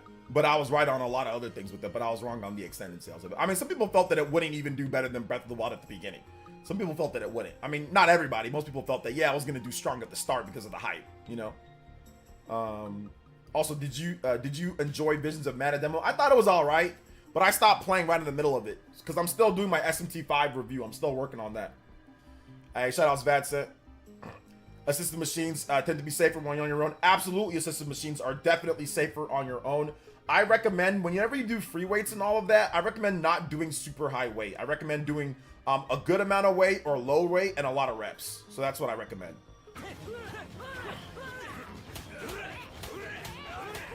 Oh, so they're just taking a chance to get at you for something. Like I said, I haven't seen it. A lot of you guys are coming to me with this. Like, I didn't see the comments. I'm not looking at it that type of way. I'm just going off of what some people are saying here. But like I said, I'll be there next week. I'll be there ready to go. will be there ready. Like, there's a reason why. Like, let me show you guys something real quick. I have a mouse pad that's like one of those, like, it's like a mouse mat, right? And when I moved into this place, I told myself, not only am I going to, you know, obviously do the best that I can for my family and all that, and do the best that I can for everyone, overall, but I said that I'm also not going to care what people think. Like, I'm going to do what I got to do. I'm going to say what I got to say. If I take a L, I take a L, but I'm not going to sit here and go down like a punk, right? That's just not me. And I don't duck nothing. So that's why when I moved into this new place, some of you guys already saw this, but some of you guys did not. This was my mat that I have right here. I have to make sure it was kind of clean for you guys. This is my mat. Because every day it reminds me, bro, we out here. If I'm going to be the villain, bro, I'm going to be the coolest villain out there. If you don't like me, that's fine. But this is my mat, bruh. I look at this every day and it gives me my energy. You know what I'm saying? This is what I look at every day. If y'all don't think I embrace being that type of thing, if y'all don't think I embrace being a villain, or if they don't like me, if y'all think that I care, do you think that they care? Hell nah. So I don't care. So if I had to be the good guy every time and I had to be everyone like me, why the hell would I have a Akatsuki mat that I look at every single day, bruh? Why would I have that? I'm not always looking to be the good. I don't have that good guy, goody two shoes. Everybody needs to like me personality. I'm looking for the best. That's what Akatsuki was, bro. These were the best outcasts in every single village. Literally the best. They were lucky that they all ended up getting clapped, but that's not the point. The point is that they were the best. They were the best of the best, and people didn't have to like them, but they got it done. And no matter what, they got paid. And no matter what, the books were there. They gotta make it somehow. The books were there. They weren't the richest. They don't gotta be the richest. Sometimes they live a little rough. But at the end of the day, you gotta do what you gotta do, bro. You know? So that's my thought process. Not to actually be a terrorist. Guys, this is metaphorically. This is not actually. I'm not a terrorist organization that kills innocents and robs Jinchuriki from neighboring villages, okay? Let's just make sure before some crazy person puts it out there that OJ's a terrorist. But that's the vibe, man, bro. I'm cool, you know. But like a lot of these guys are misunderstood, man. A lot of these guys are misunderstood. Itachi was definitely misunderstood. You know, a lot of these guys were misunderstood. A lot of these guys were thrown out by certain people. A lot of these guys were outcasts or whatever the case, and they built their own base, you know. So yeah, man, it's all good. So OJ, I'm not gonna lie, OJ, I thought you were gonna show us some metal. What? A gun? Why would I do that? That'd be like the worst thing that I could possibly do. Oh my god, that would be bad. That would be really bad if I did something like that. A gun over what? Over video games? That's insane. What do you think, I'm crazy? Why would I do that? It's not that serious. Like, it ain't that serious. But if they want to roll with this and hate when I'm not there, I mean, all this, whatever this stuff is, that's fine. I'm going to come back with vengeance, bro. Yeah, that would get me banned. That would get me banned. So I'm definitely not doing that. Let's see here. So that would get me banned. Since I sure wasn't expecting a keyboard, man. Yeah, that's because I think you're a little crazy, House Gang. Expect me to pull out a piece over what? Over some noodle-armed, neck-bearded Spawncast chatters? You gotta be kidding me, right? Over some neckbeards on the Spawncast chat? Bro, you got it. That's straight up cap. Why the hell would I do that? That would make it seem as if I'm actually like, oh my god, like I'm taking it super seriously. Bro, come on, they ain't worth that. Hey, what's up, Rena? Welcome. Showed off the Minato, the replica Minato. Oh yeah, we gotta go with the replica Minato. Let's do that.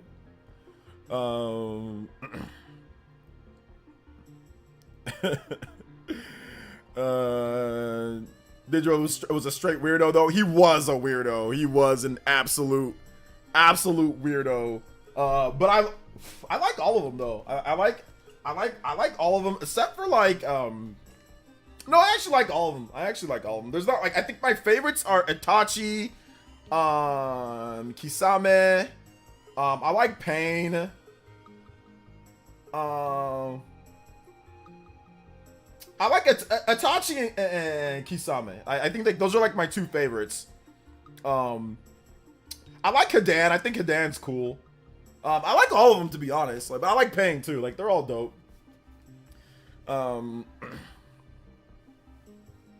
Let's see, my villain would be Joker. LOL Heath Ledger edition. Oh my god, bro, no. Burns money and then slaps fake the Batmans for the laugh and then gets caught.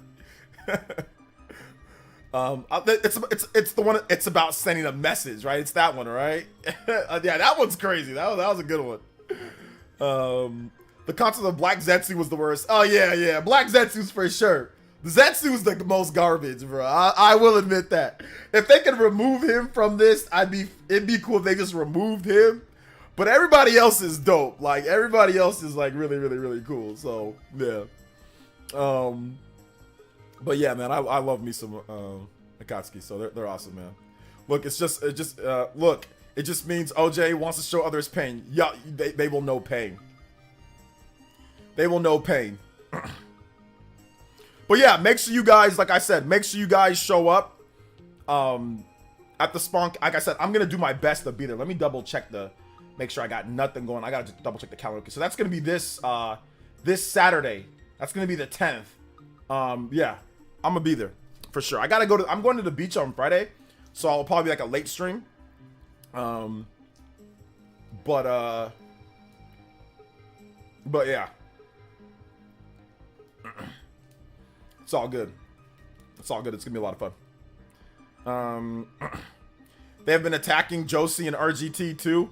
I think the thing about it, bro, is that one thing that you have to realize is that like people will attack anybody. Like anybody that says like you disagree with, and like also when you say attack, like I don't take it as like it's like that bad of a thing. Once again, I said that, hey, look, if it's that bad, I'm gonna go there. Like I said, I'll message John. Like if it's that bad, like if people don't want me on there, then okay, based off of what some of you guys are saying. But from what I understand, it's probably just a few people making everyone look bad. But once again, like I'm gonna leave no doubt. You know what I'm saying? Like leave no doubt in terms of like how I feel about it. So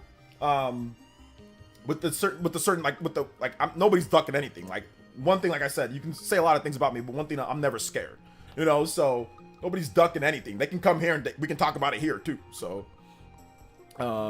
but yeah, I mean, people have said stuff about whatever. People are allowed to have their opinion. If you don't like somebody, or if you like somebody, or if you whatever, you disagree with whatever they say, that's fine. Like, I mean, obviously RGT's dealt with that a lot. There's been a lot of haters that say stuff when it comes to him too. Like, I'm not the only one. I'm not acting like I'm the only one who gets hate on shows or whatever the case is. The only time where they really don't say anything is it's like John. Like that's it. That's because like it's his channel. They're there because of him. At the end of the day, you know what I'm saying? Like that's his channel. Like, but everybody else at some point, I mean, I told this story before. Some of you guys know, maybe some of you guys do, some of you guys don't. But like, you know, the reason why Nate got his name, Nate the Hate, was people were hating on him all the time. Now he don't come to the stream as much because he's busy working on Saturdays. But like, dude, people were hating on him so much they called him Nate the Hate. Like, that's how bad it was. So he embraced it. That was like, okay, y'all gonna go with that? I'm gonna monetize you guys. I'm gonna make a whole thing off of it, you know? Yes. You can get banned for showing a, yes, you can. That can be seen as threats, bro. Yeah, you can get banned for that. What the heck?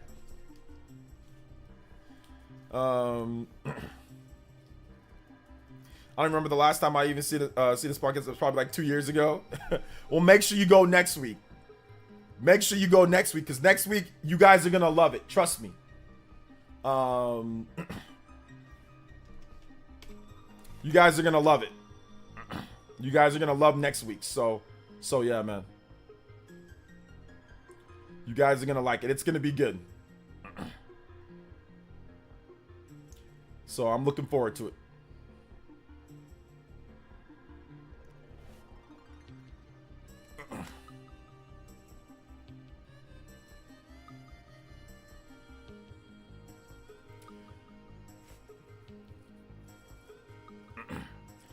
Make sure you guys hit that like button. Hit that like button if you have not seen that like. If you did not hit that like button, hit that like button. Let them know that we are streaming. Shout outs, guys. Shout outs. Let's do it. Hit that like button. Let them know.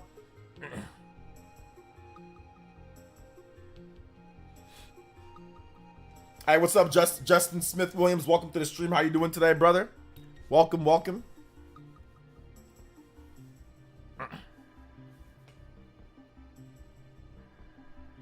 Y'all got to be there because next week it's and listen, it's not going to be standoffish. It's going to be funny. So let me just make sure that I put that out there. It's going to be more funny than standoffish or anything like that. It's going to be more funny than anything else. So so yeah.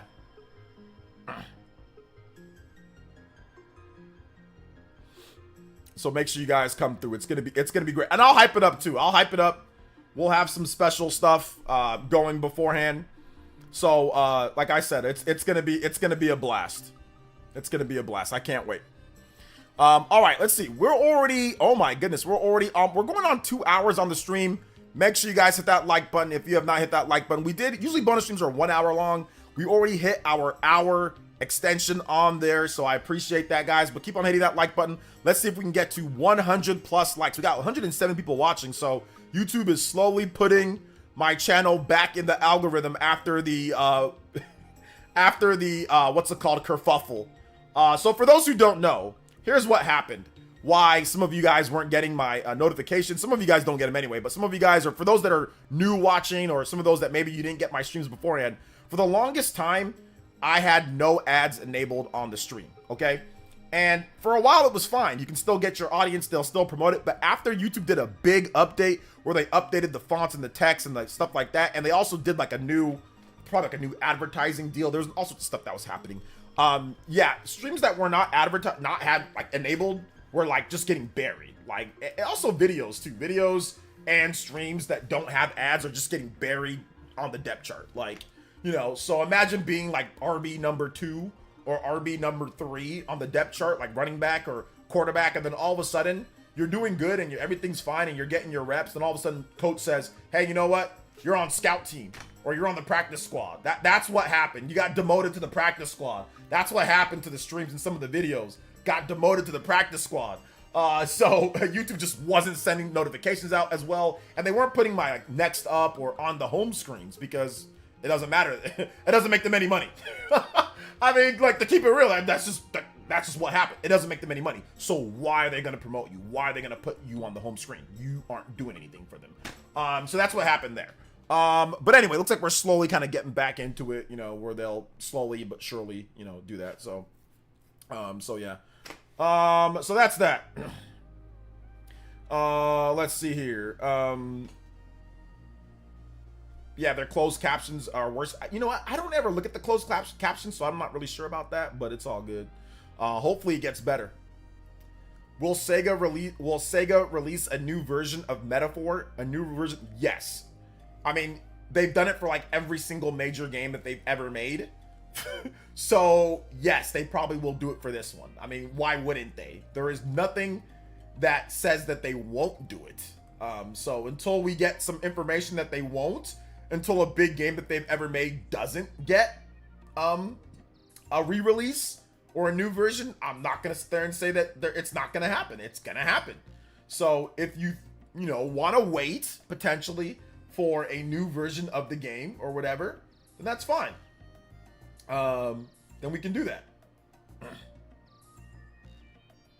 We can absolutely do that. So yeah.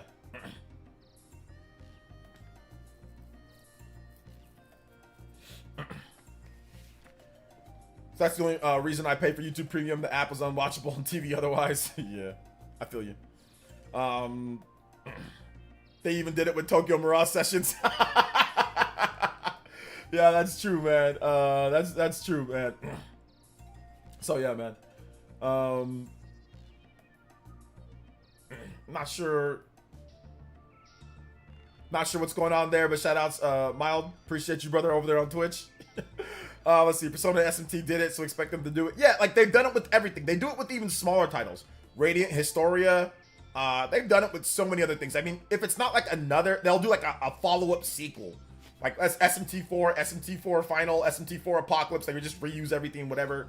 Same game, but like new story or whatever the case is, right? Recap what happened before and all that. So they'll always do something. Like they do that for like all their games. Look at Catherine. Catherine is not, I mean, it was a major game, but it's not like one of their like big major JRPGs. And they did a full body edition where they remade or they re-released that game with new content. So Atlas always does this. They always do this. Persona 3, Persona 4, Persona 5, Shin Megami Tensei 3, they re-released SMT3 again, right? So, I mean, yeah, it was years down the line, but they still did it. SMT3, like I said, SMT4, SMT4 Final, SMT5, they did it. So, I mean, they've done it with, I think, Soul Hackers. Like, wasn't there, like, there was another version of, like, the Redux or whatever? Like, they've done it, like, with DS games, the 3DS, other SMT games. They've done it, you know, re-release on like DS to 3DS. So yeah, absolutely it's gonna happen. Probably. You know, I wouldn't be surprised if we saw Soul Hackers 2 revamped edition coming out on like Switch 2, Xbox, PlayStation, PC. Like where they just like make Soul Hackers 2 way better. Like just take the game but make it way better. Like I would not be surprised if they did that with Soul Hackers 2, you know? Give it another shot. Excited for Metaphor Refantasio in 2 years. Yeah, but the time frame for older games was at least a decade later. Now it's far less time. Not really. Persona 3 to Persona 3 FES or Persona, those versions all came out pretty close to each other. And Persona 3 Persona Portable, that wasn't a decade later. That was on the PSP. So no, that wasn't. Nah, it's not a decade. No. Those were close. Persona 4 to Persona 4 Golden, that was only like a number, that was what, 2008 to 2011? So, nah, they've redone it close to each other. Persona 3, Persona 4 both got re-releases in a generally short time frame, you know?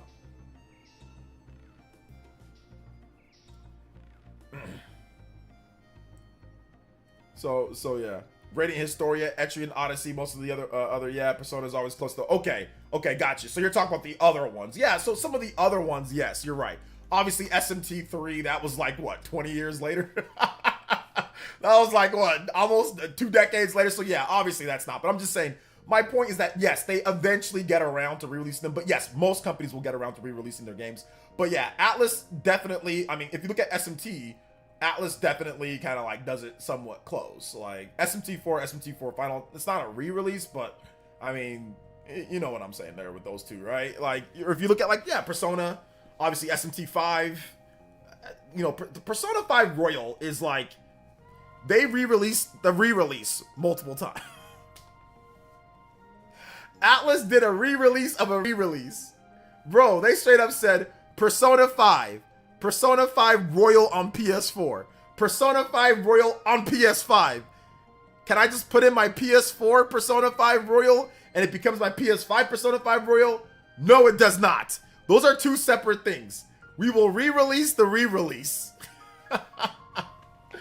Oh man. So Persona, bro, they even do it with like the same game, like the Persona 5 Royal re-release. Although you do get 60 frames per second. Like it's not like it's the exact same game, but it's better on PlayStation and Xbox. Obviously, Switch version, first time that it's ever gotten it, right? So it's about what you'd see like on somewhere between the PS3 and the PS4 version of the game. So well, there is no PS3 version of Royal, right? So slightly lower than like the PS4, a bit lower than the PS4 version of the game.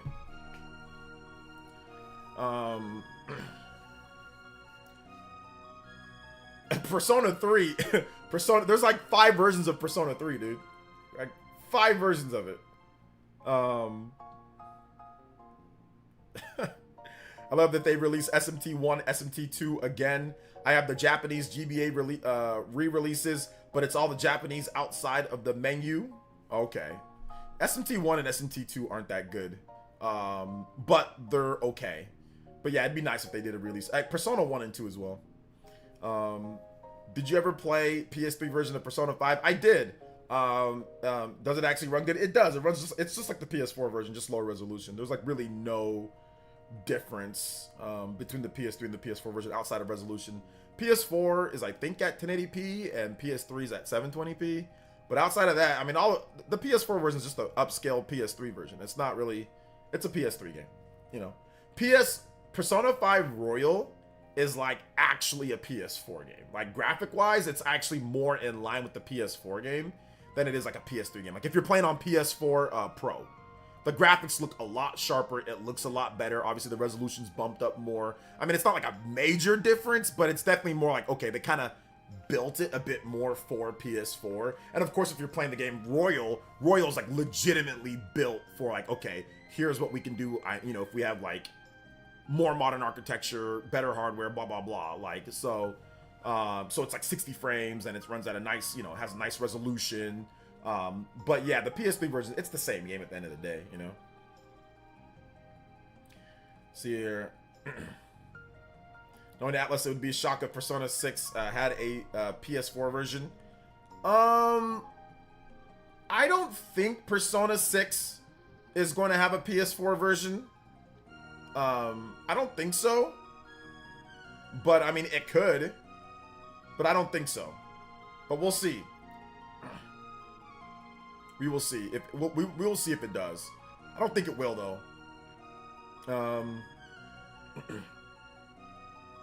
I don't think it will.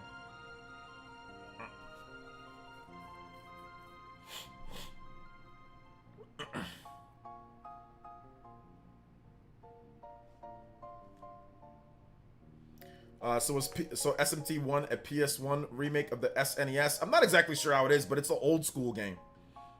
I don't think it's a remake though, is it? I think it's just a re-release. Is it a remake? It's a remake? Okay. Yeah.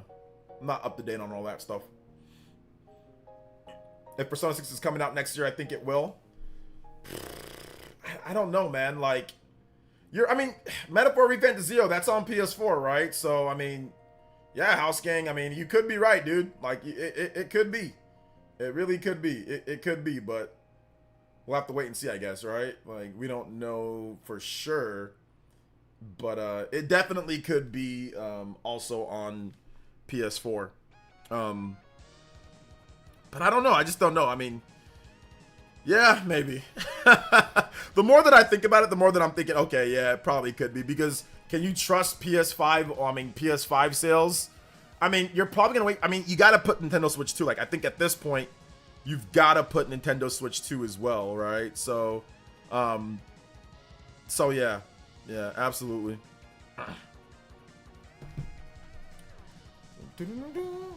Definitely will return like a cycle. Nintendo and PlayStation, Xbox getting destroyed quarter after quarter. The funny thing about Xbox sales, Xbox has had down year-on-year sales like every year, like every quarter for like the last 3 years, 3 or 4 years. It's been like down. Like there was like one quarter where they were like up 2%, but Xbox has been down year-on-year like almost every single quarter, which is like for like years, which is crazy, right? Which, listen, it happens. But I don't think this should be happening like in the peak of your life. This is supposed to be like your absolute peak, right? Year 3, year 4, those are supposed to be peak years. Like Switch, that was Switch's peak. Switch's peak was 2020, 2021. Those were like the peak. Even 2022 a little bit, but 2020, 2021 were like the peak years. 3 years in, that's when you're supposed to be firing on all cylinders, right? You're supposed to be firing you're supposed to be just boom, boom, boom, boom, boom. Games are supposed to be coming. Things are supposed to be good in like by year 3. You're supposed to have everything almost settled, right? And Xbox has not been able to keep that momentum. I think there was a clip. I don't know if a mod can put it for me, but there was some Xbox content creators discussing the sales and all that. So, gosh. Xbox sales. I think it was the gosh, what is it? Destin? I saw Destin. I saw, who was it? It was, okay, here we go. I found the clip. I found it. So we'll play this clip real quick. We'll play this clip real quick. It was what's it called? It was Parrish, McCaffrey, the guy from IGN, and it was Destin. There we go. It was these three guys. All right, it's kind of blurry quality, guys, but I mean, I'm sorry. I can't do anything about that. Or maybe it gets better, but we'll see. All right. So this was the clip that I want you guys to listen to. So this is what I mean, these are Xbox guys. They know Xbox, so, you know. Yeah. Destin, your thoughts on Microsoft's financials here, specifically as it pertains to Xbox? Yeah, so content and services grew 61%, 58 points of help from Activision there. So overall, it's 3 points of growth. Hardware is just in the toilet.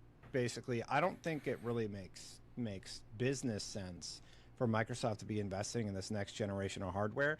Am I glad that they're doing it? Yeah, I suppose I'm glad, but I don't get why that investment is being made when you can't even sell your current console and you can't give people a reason to buy your current generation of console. Like, clearly it's not happening for them, right? Sort of surprised that they're developing new hardware given how poorly the current Xbox has sold for them. Granted, you know, software and services is going up, and that seems to be where their focus is versus new hardware. So I hope that sort of illustrates what I'm thinking about this. I'm thinking that they're focusing less on hardware than ever before.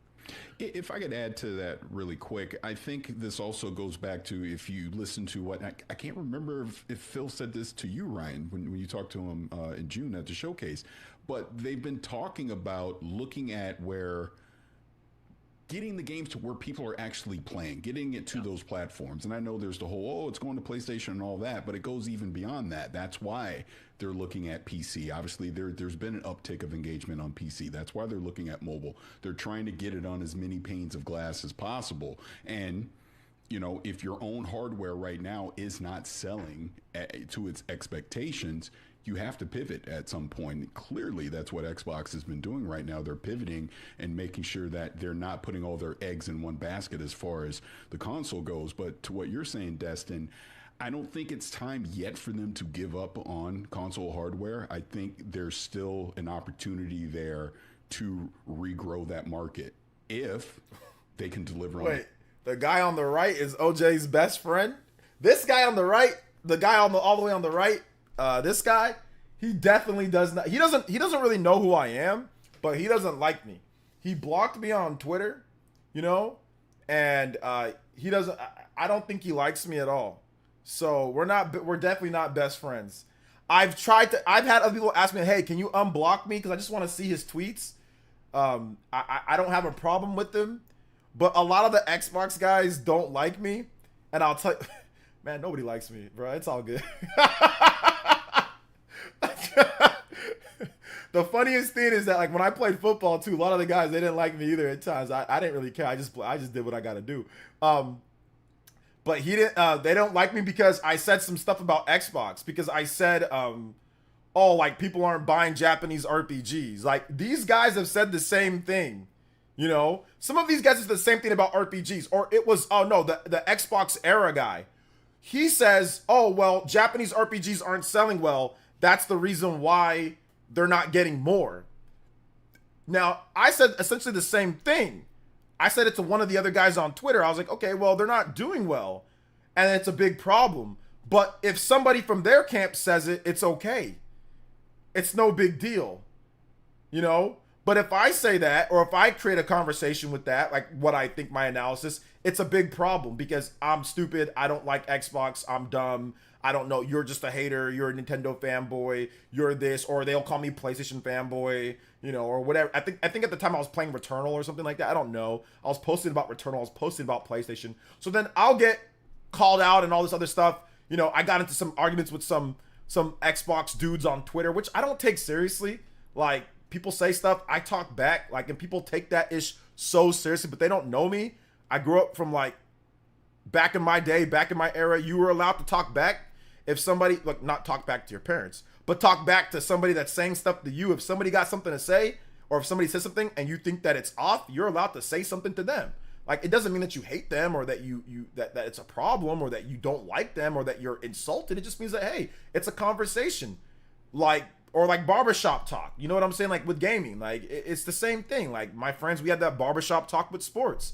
It's the same. Like, it don't mean that we hate each other. It don't mean that it's a problem. It just means that, yo, we just talking whatever. And a lot of people online these days, a lot of these people, just even in general, like, even not online, but just people in general, like, they get really upset about this type of stuff. Like, they get really, really upset about this. And y'all know me, I never really get upset about anything unless, like I said, you taking like super personal shots. Like, if you taking super personal shots trying to do doxing and all sorts of weird stuff, then okay, then you made it personal. Like that Ewok weirdo. Okay, you're making it personal. You're using pictures. You're making this personal, bro. You know? But if it's like talking about just like games and all that, it's like whatever. You know, it ain't like, I don't really take it any seriously or nothing like that, you know? So yeah. But no, we're not best friends. I think that was a joke. That must have been a joke. The content that can support that hardware, because I just think that's why they're in the jam they're in right now. Over the past few years, they have simply not had first party content to justify. Is he still using that yellow chair from Cyberpunk? Like, is that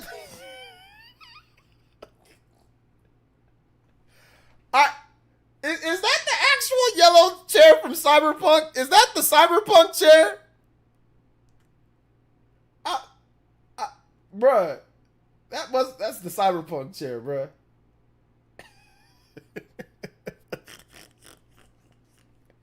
That's straight up the Cyberpunk chair, bruh. This man out here. All right, it's all good, bro. It's all good. Listen. I have no problem with them, man. They seem like good people. You know, they seem like good people. Anybody know where we can watch more of this? If there's a mod that knows the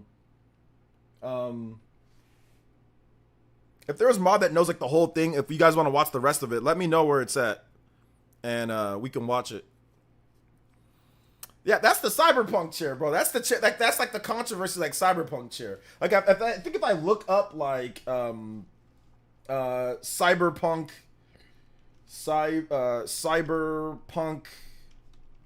chair.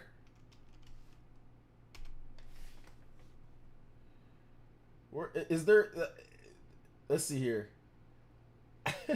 No, there ain't nobody. The Cyberpunk, like, where's the cyber more? But I'm banned, but I don't get the Cyberpunk chair. All right, it's all good though. It's all good. I want the Cyberpunk chair. I want it.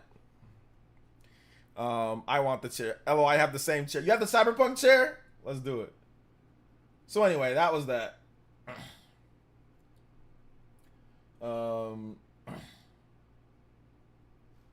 That was that.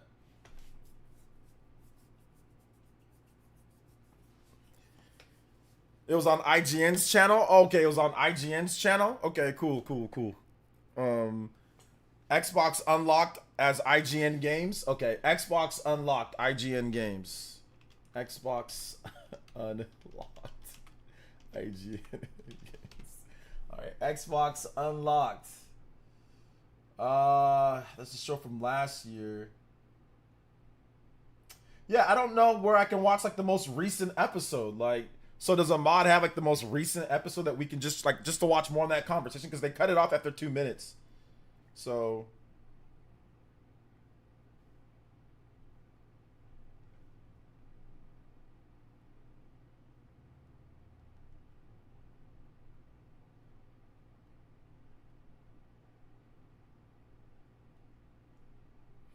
yeah.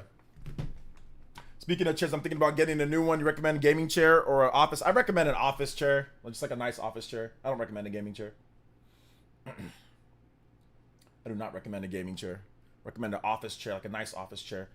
Yeah, I recommend that. I don't recommend gaming chairs at all. I have a gaming chair, but I don't recommend it. Yeah. Let's see here. There you go. All right, thanks, Dank. I appreciate that. Let's take a look.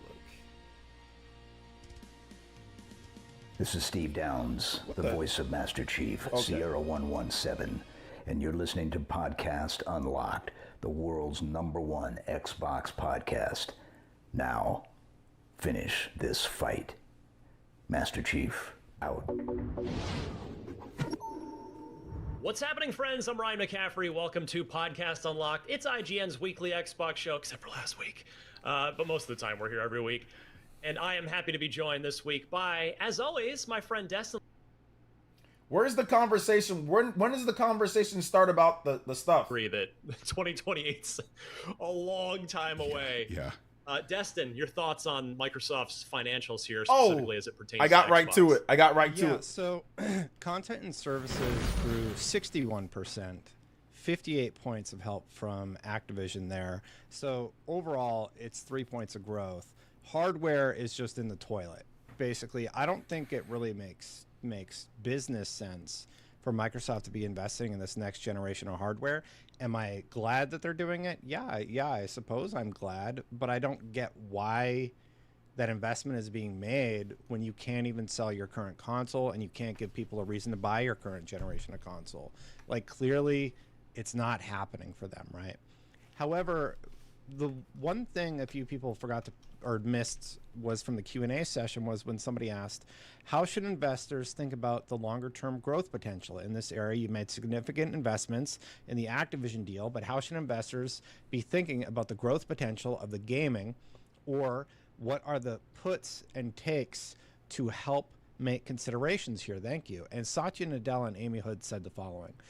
Satya said, yeah, for us, our investment in gaming fundamentally was to have, I'd say, the right portfolio of both what we love about gaming and always have loved about gaming, which is Xbox and the content for the console, and expand from there so that we have content for everywhere people play games, starting with the PC. When I think about the Activision portfolio, it comes with great assets for us to cover both the PC and the console, and then of course assets to cover mobile sockets. We feel that we have both content and the ability to access the traditional high-scale platforms where people play games, which is the console, PC, and mobile. I'm sorry this is long-winded, but it's important because he talks about where they're going with their business. But we're also excited about the new sockets, right? I mean, the fact that even in this last quarter we expanded xCloud to Amazon TV helps us reach, I'm paraphrasing there, new gamers or the same gamer everywhere they want to play. And that ultimately will show up in that services, software plus services and transaction revenue for us, which is really our long-term KPI. And that's what we're building towards. And that was this strategy behind Activision as an asset. So it seems to be that the strategy was really to build this portfolio, and Amy Hood also elaborated on this topic also. I think we're really encouraged by some of the progress and how we're making progress with Game Pass, as well as with some of the new announcements. But they're not really talking about the console. They're not really talking about hardware. They're talking about cloud, they're talking about their library, and they're talking about accessibility wherever people want to play. So I think this is a big shift. I'm sort of surprised that they're developing new hardware given how poorly the current Xbox has sold for them. Granted, software and services is going up, and that seems to be where their focus is versus new hardware. So I hope that sort of illustrates what I'm thinking about this. I'm thinking that they're focusing less on hardware than ever before.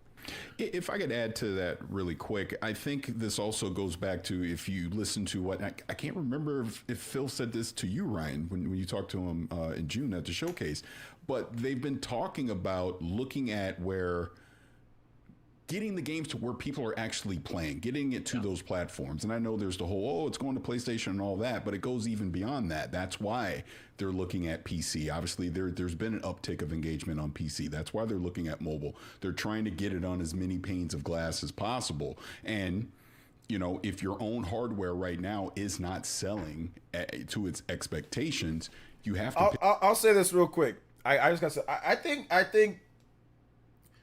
that Paris needs to grow a beard. That's all I wanted to say. I think he just needs to grow a beard. He just looks like like a chocolate milk dud. And I've had this look before too. The milk dud look. Like when you're bald, thankfully I'm not bald. I still got my hair. You know what I'm saying? But when you got like the bald look, you gotta have a beard. Otherwise, I just think everything's just too milk duddish. So I mean, like, I think there's nothing wrong with him per se. Obviously, he's got a wife, he's got kids, he's a handsome guy. but I think that if he grew a beard, things would be better. I think I think Xbox might sell a few more systems if he grew a beard. If people tell you, I can't. If somebody told me, if he told me to buy an Xbox right now, and I'd be like, nah, I don't know about that.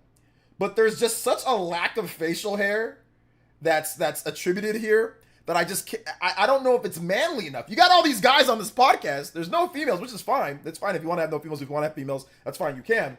But you got to have some better facial hair than this, because this is just not cutting it for me. It's just not cutting it with all these shaved faces. They got to have a beard. We got to see more beard action here. More beard action. Pivot at some point. Clearly, that's what Xbox has been doing right now. They're pivoting and making sure that they're not putting all their eggs in one basket as far as the console goes. But to what you're saying, Destin, I don't think it's time yet for them to give up on console hardware. I think there's still an opportunity there. Mr. Potato Head? Who said called him Mr. Potato Head? He had a mustache, Mr. Potato Head. To regrow that market if they can deliver on the content that can support that hardware, because I just think that's why they're in the jam they're in right now. Over the past few years, they have simply not had first party content to justify people wanting to go buy an Xbox. Even PlayStation 5, which is selling like hotcakes, has slashed their projections for console sales over the next several years. Hood also elaborated, saying, and really build what looks more like to us a software annuity and subscription business with enhanced transactions and the ownership of IP, which is quite valuable long term. They're talking about subscriptions and giving people access to software as opposed to building new hardware. We know new hardware is coming. I think that could be the last generation of hardware that we see. I realize people have said that for years, but I think it's just making less and less sense when you can play all the games you have via the cloud right now. We're talking about off air, how Amazon Fire TV input latency still isn't quite there, but Samsung, the stuff natively integrated into television, is getting dang close. So yeah, I think the era of they all look so dejected. Like, look at it. Look at Destin's face after he says that. Like, I mean, listen, he's doing a good breakdown. Like, I think that these guys get way too much ish online from the fans. Like, these are all level-headed guys. Like, I don't think any of these guys are crazy or whatever. If they have their preference, they have their preference. But none of these guys really should get some of the hate that they get. Now, they all have bases and they all do great. But some of the stuff that I see people say about them is just ridiculous, in my opinion. Like, this is all normal, level-headed discussion about Xbox and about whatever. They're not saying anything crazy, you know. But look at his face after after this breakdown. I realize people have said that for years, but I think it's just making less and less sense when you can play all the games you have via the cloud right now. Look at this right here. Talking about off air, how Amazon Fire TV input latency still isn't quite there, but Samsung, the stuff natively integrated into television, is getting dang close. So yeah, I think the era that little just like, oh, like right there, bro. Listen, I'm not a psychologist, but your boy, I have taken communication, and right there, what he truly feels and what is happening is not jiving. There is a disconnect. There is I don't agree with this, but it's what is happening, and we need to accept it. That right there, slight pause, look after a long string of good analysis. Like I said, these guys all speak very well. They're all very good. Like, they're all very good at what they do. I can understand why they're at IGN and they're doing whatever they do. Like, they're all very good, very professional. I like what I see overall. And I've known these people, at least I've been watching them for a very long time. Destin, I've been watching since Hard News days. So they're very good at what they do, you know? And I can tell, just like I said, just from communication, that pause and that slight turn, he definitely doesn't like that. And like, he wants to talk about it more, but he's trying to keep it professional. I think he's trying to keep it professional. But he wants to say, screw that. This is a ridiculous thing. What is going, cloud? No. But obviously he's talking in a way that where we see the industry going, you know, but I can tell that he doesn't, like, his brain doesn't jive with it, because Destin grew up in our era. Destin grew up with games where you take them, you put them in, you buy your games, But if you're an Xbox fan, like Game Pass has overtaken it's almost like a freaking religion. It's overtaken everything. I think to the point to where people that even really truly don't jive with Game Pass have basically had to bend over in submission to Game Pass because that's all you hear about. And if you're an Xbox guy, you almost have, like, I would say, no choice but to just go with it because it's just thrown in your face. And if you like Xbox games and Xbox is where you like Fable, you like Halo, you like all that type of stuff, it's almost as if you have to just do it. You have to, Game Pass, yes, have to. Yes, you can buy your games individually, but they do. I mean, not every game gets a physical release. I mean, you're obviously for work. Xbox people are going to want to know about Game Pass. Like, people are going to want to know about it. So you have to have the service and be about it to even have an ounce of clout, right, in the Xbox community, which they're trying to have that, doing a podcast. So I think that deep down inside,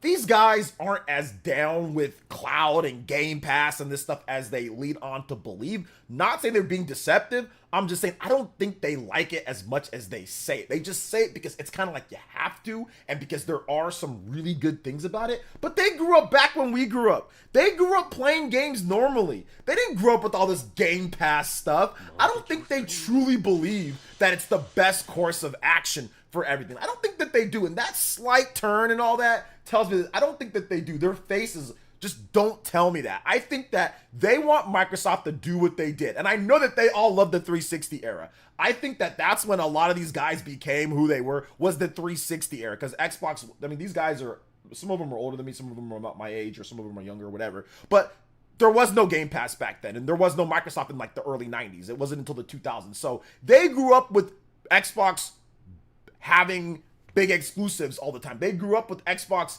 having normal games. They grew up with going out and buying your games and putting them in your system. I don't think that's completely left them. I don't think it has. I really don't think it has. It's just, hey, I gotta get with the times. This is what Xbox is doing. This is what they're doing. So I gotta do that. We've all somewhat experienced that. Listen, I tried it with the Wii, but I ultimately ended up rejecting it. Like, I tried to get with this is the new. I tried and tried and tried, and it ultimately ended up just not jiving and not working for me, So sometimes it doesn't work based on whatever platform or whatever you like the most or whatever it is. But, I mean, like, that's what this tells me a little bit. It seems a little, maybe I'm overanalyzing things, but I just feel that they don't truly believe that this is the right course of action. Like, I don't think they truly believe that, in my opinion. But once again, not saying that they're lying. I just think that it's just Game Pass is so, you have to do it, you have to do it, you have to have it, that they've just assimilated. It's just like, okay, but something in their brain, that old school core gamer, that old school Xbox or OG Xbox 360 fan says, what the hell? We sold 80 million systems without having any of this trash. You know what I'm saying? Without having that, like, we don't need that, So I'm thinking that's what, I'm thinking that's maybe what he thought for just a slight second. Shout outs to MGD. Thank you for the tune-in tier pledge. I appreciate that, brother. Thank you. We're going to continue on here. Physical hardware is changing. So whatever they make next is going to be a very, very interesting experiment for them. So I have two follow-ups for this, for both of you here, and it's relevant to what you're both talking about. I will start with, I guess I'll start here, kind of to immediately follow what you just said, Destin, and I want to hear from both of you guys on this. This isn't just Microsoft, to be fair, but this applies to Sony and Nintendo. We're just happen to be talking about Microsoft here. There has not been a single price drop this generation for anyone. No one has dropped the prices. So if you're Microsoft and your hardware revenue's down again by a lot, 31%'s a lot. That is not just like the other numbers where it's like, oh, if we take out Activision Blizzard, we're down 4%. That's pretty negligible. I mean, an investor's still not going to be thrilled about that, a shareholder, but in the grand scheme of things, 4%'s not much. 31% is a ton. So, yeah. Paris, why doesn't Microsoft just cut the price of both the Series X and really probably especially the Series S? Just really go for new customers on that. I mean, that's a question I've been asking, like even going back to the showcase, excuse me, and seeing the the new Series X that they're coming out without the disc, and you're looking at the price, and I'm like, man, if this was just a little cheaper, I could see people being more excited to want to go buy it. But again, I'm no economy expert. I don't understand the logistics of all this stuff, but it sounds like they can't because of, if like you're an expert on bald, so I mean, if you ever need any type of bald analysis, I would say that he's maybe not economy, but bald, yes. So we got to give him. I just want to give him some props before we continue on here, because he's breaking down some good stuff right here. So I just want to give him some props. He is an expert on bald. I do want to give him that props.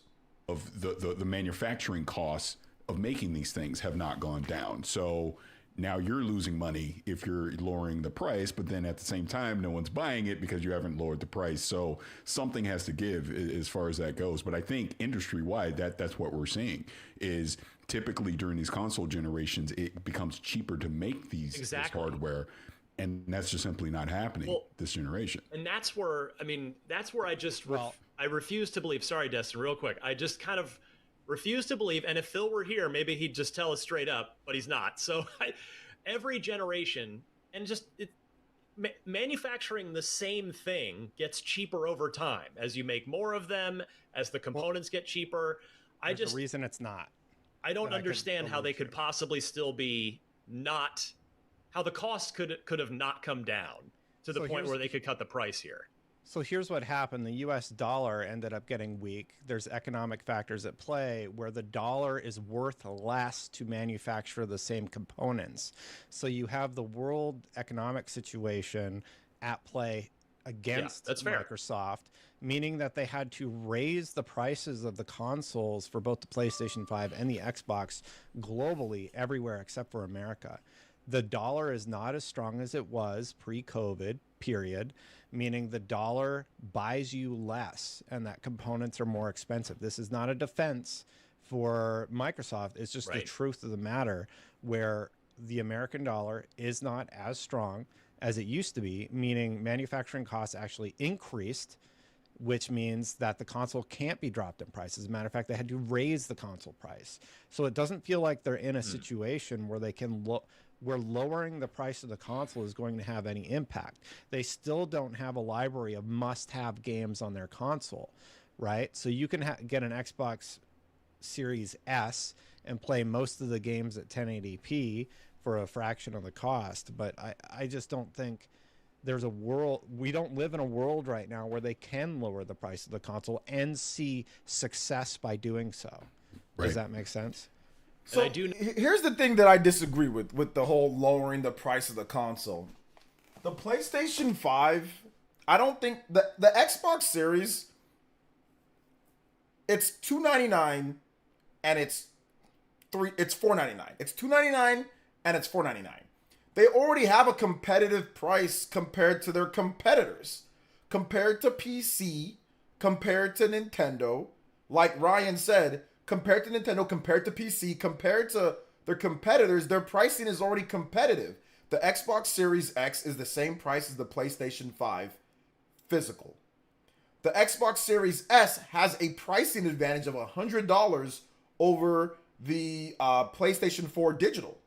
Yes, it's weaker, but it's still priced lower.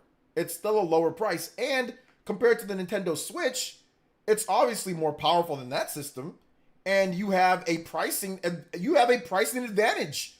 Most systems sold right now are the OLED Switch. So you have a pricing advantage over Nintendo. With the Xbox, you have a more powerful system and you have a pricing advantage of $50. Now, yeah, the Switch V2 and maybe the Switch Lite, but the Switch Lite does not sell as good as the Nintendo Switch OLED. And maybe, at worst, it's even with the Switch V2 being $300 and the Switch OLED being $350. So, but most stores only carry OLEDs and Switch Lites. Most stores don't even carry Switch V2s. A lot of stores don't even carry those. So I don't really think it's all about just the price. I think that, like they said before, a lot of it is the content, like the first party games. Like that's where a lot of it is. I don't think it's the price. You know, if you had a lot of banger games and Game Pass was hitting like it was hitting, then you would have people, Xbox Series S would be flying off the shelves. You know? Sicilian with the $2 says OJ roasted. Thank you for the 2, brother. I appreciate that. No, the Japanese yen's in the same boat. Like that also has been the case there that's too. That's why Nintendo part of the reason why Nintendo is waiting to launch the console is because for every unit they sell, they lose more money because consoles are typically loss leaders. So that's false. Nintendo doesn't sell consoles at a loss. I think he's saying potentially this new system could be sold at a loss because of the yen and it being weak, which that could be the case. But he said usually they're loss leaders. But no, Nintendo doesn't sell their systems at a loss. I don't recall any Nintendo system being sold at a loss. I do recall maybe breaking even or a slight profit, but I don't recall any Nintendo. Like, it's not usual for Nintendo. It's usual for Microsoft and Sony to sell their systems at a loss, but not Nintendo. So yeah. Part 2, the other thing on this that I wanted to follow up with you both on, and I want to start with Paris here because Destin, this is sort of relevant. The question here is about the next generation of gamers, the new generation, Gen Alpha. Your kids are super little; they're not quite video game playing age yet. I don't quite think. A lot of library time. Paris, yours are. So a thing that IGN has found in its demographic research, user research, is that Gen Alpha, the new generation of players, they are not married to platforms the same way that we were and that other generations have been. They just want to play on whatever device is convenient for them. If it's on their phone, they want to play on their phone. If it's on a PC, they'll play on that, like a laptop or something. If it's on a console, so be it. Have you seen that with your children and maybe their friends? Like, do you see the same level of platform loyalty that sort of we grew up with? My kids have zero platform loyalty. They don't care if anything. Make it playable on an iPhone and they're good. That's what they care about. That's the device that they go to. It's not about, it has to be Xbox or it has to be PlayStation or Nintendo.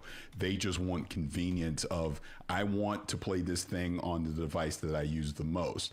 And that's their mobile device.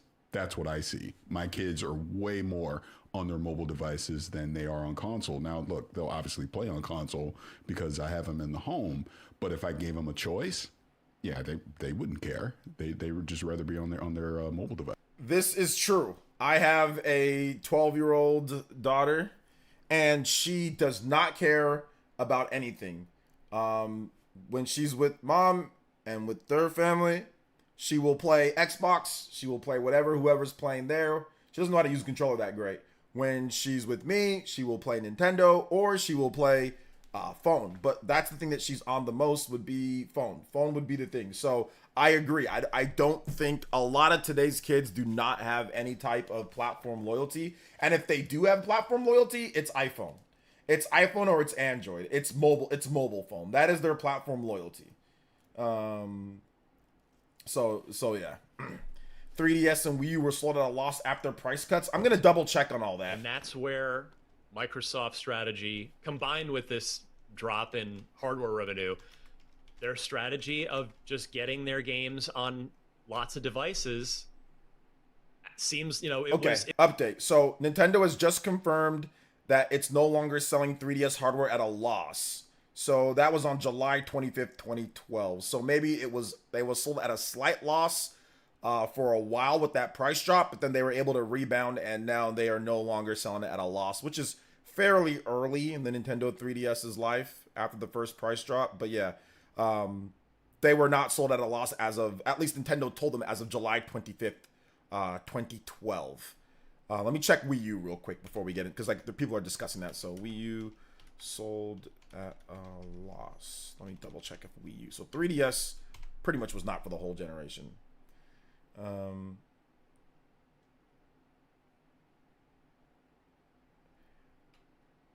So the Wii U was sold, the forthcoming Wii U was being sold at a loss, but Nintendo stated that over time they were able to improve the manufacturing and that it was not sold at a loss the whole gen.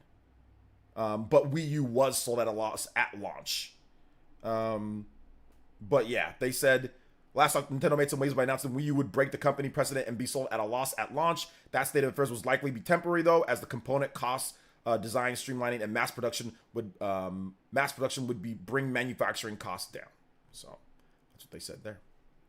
So that's that. It was a weird band-aid to rip off for us. My bad, guys. For those of us in that loyal to a console generation, but I really think history is going to prove them right.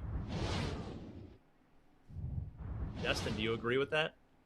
Well, I think Nintendo really has it dialed in. They've figured out the percentage of profit that they can make per title that they make. They invest appropriately into development of said property, and they've seen regular returns on franchises like Pokemon, on franchises like The Legend of Zelda. They know exactly how much they're going to make on these games, and they did their best not to overhire. They didn't have to have sweeping layoffs. They did do some structural changes, but everywhere else in the industry, and I think this is a factor also, a lot of places in the industry have made games about profit, and they have sort of forgot the heart of what games are supposed to be about, that 3 seconds of fun, that gameplay loop, and they've skewed too far into the how can we get players to live in our game and spend as much money as they possibly can and time with their game as they possibly can. And gamers, I think, woke up to that. And they're just like, look, Fortnite's my game. That's what I'm going to play. I'm not going to go jump to other game. And unfortunately, I think a little bit of what we've seen is attrition of gamers who used to really love seeing those interesting new worlds that they get to explore, because they've realized and they've woken up to the fact that, you know, they're a metric point and they're being manipulated into live in these worlds. And I do think that unless the industry sort of wakes up to that reality and gets back to mixing business with creating something really special, then they're going to see further attrition or just lack of interest in these new properties.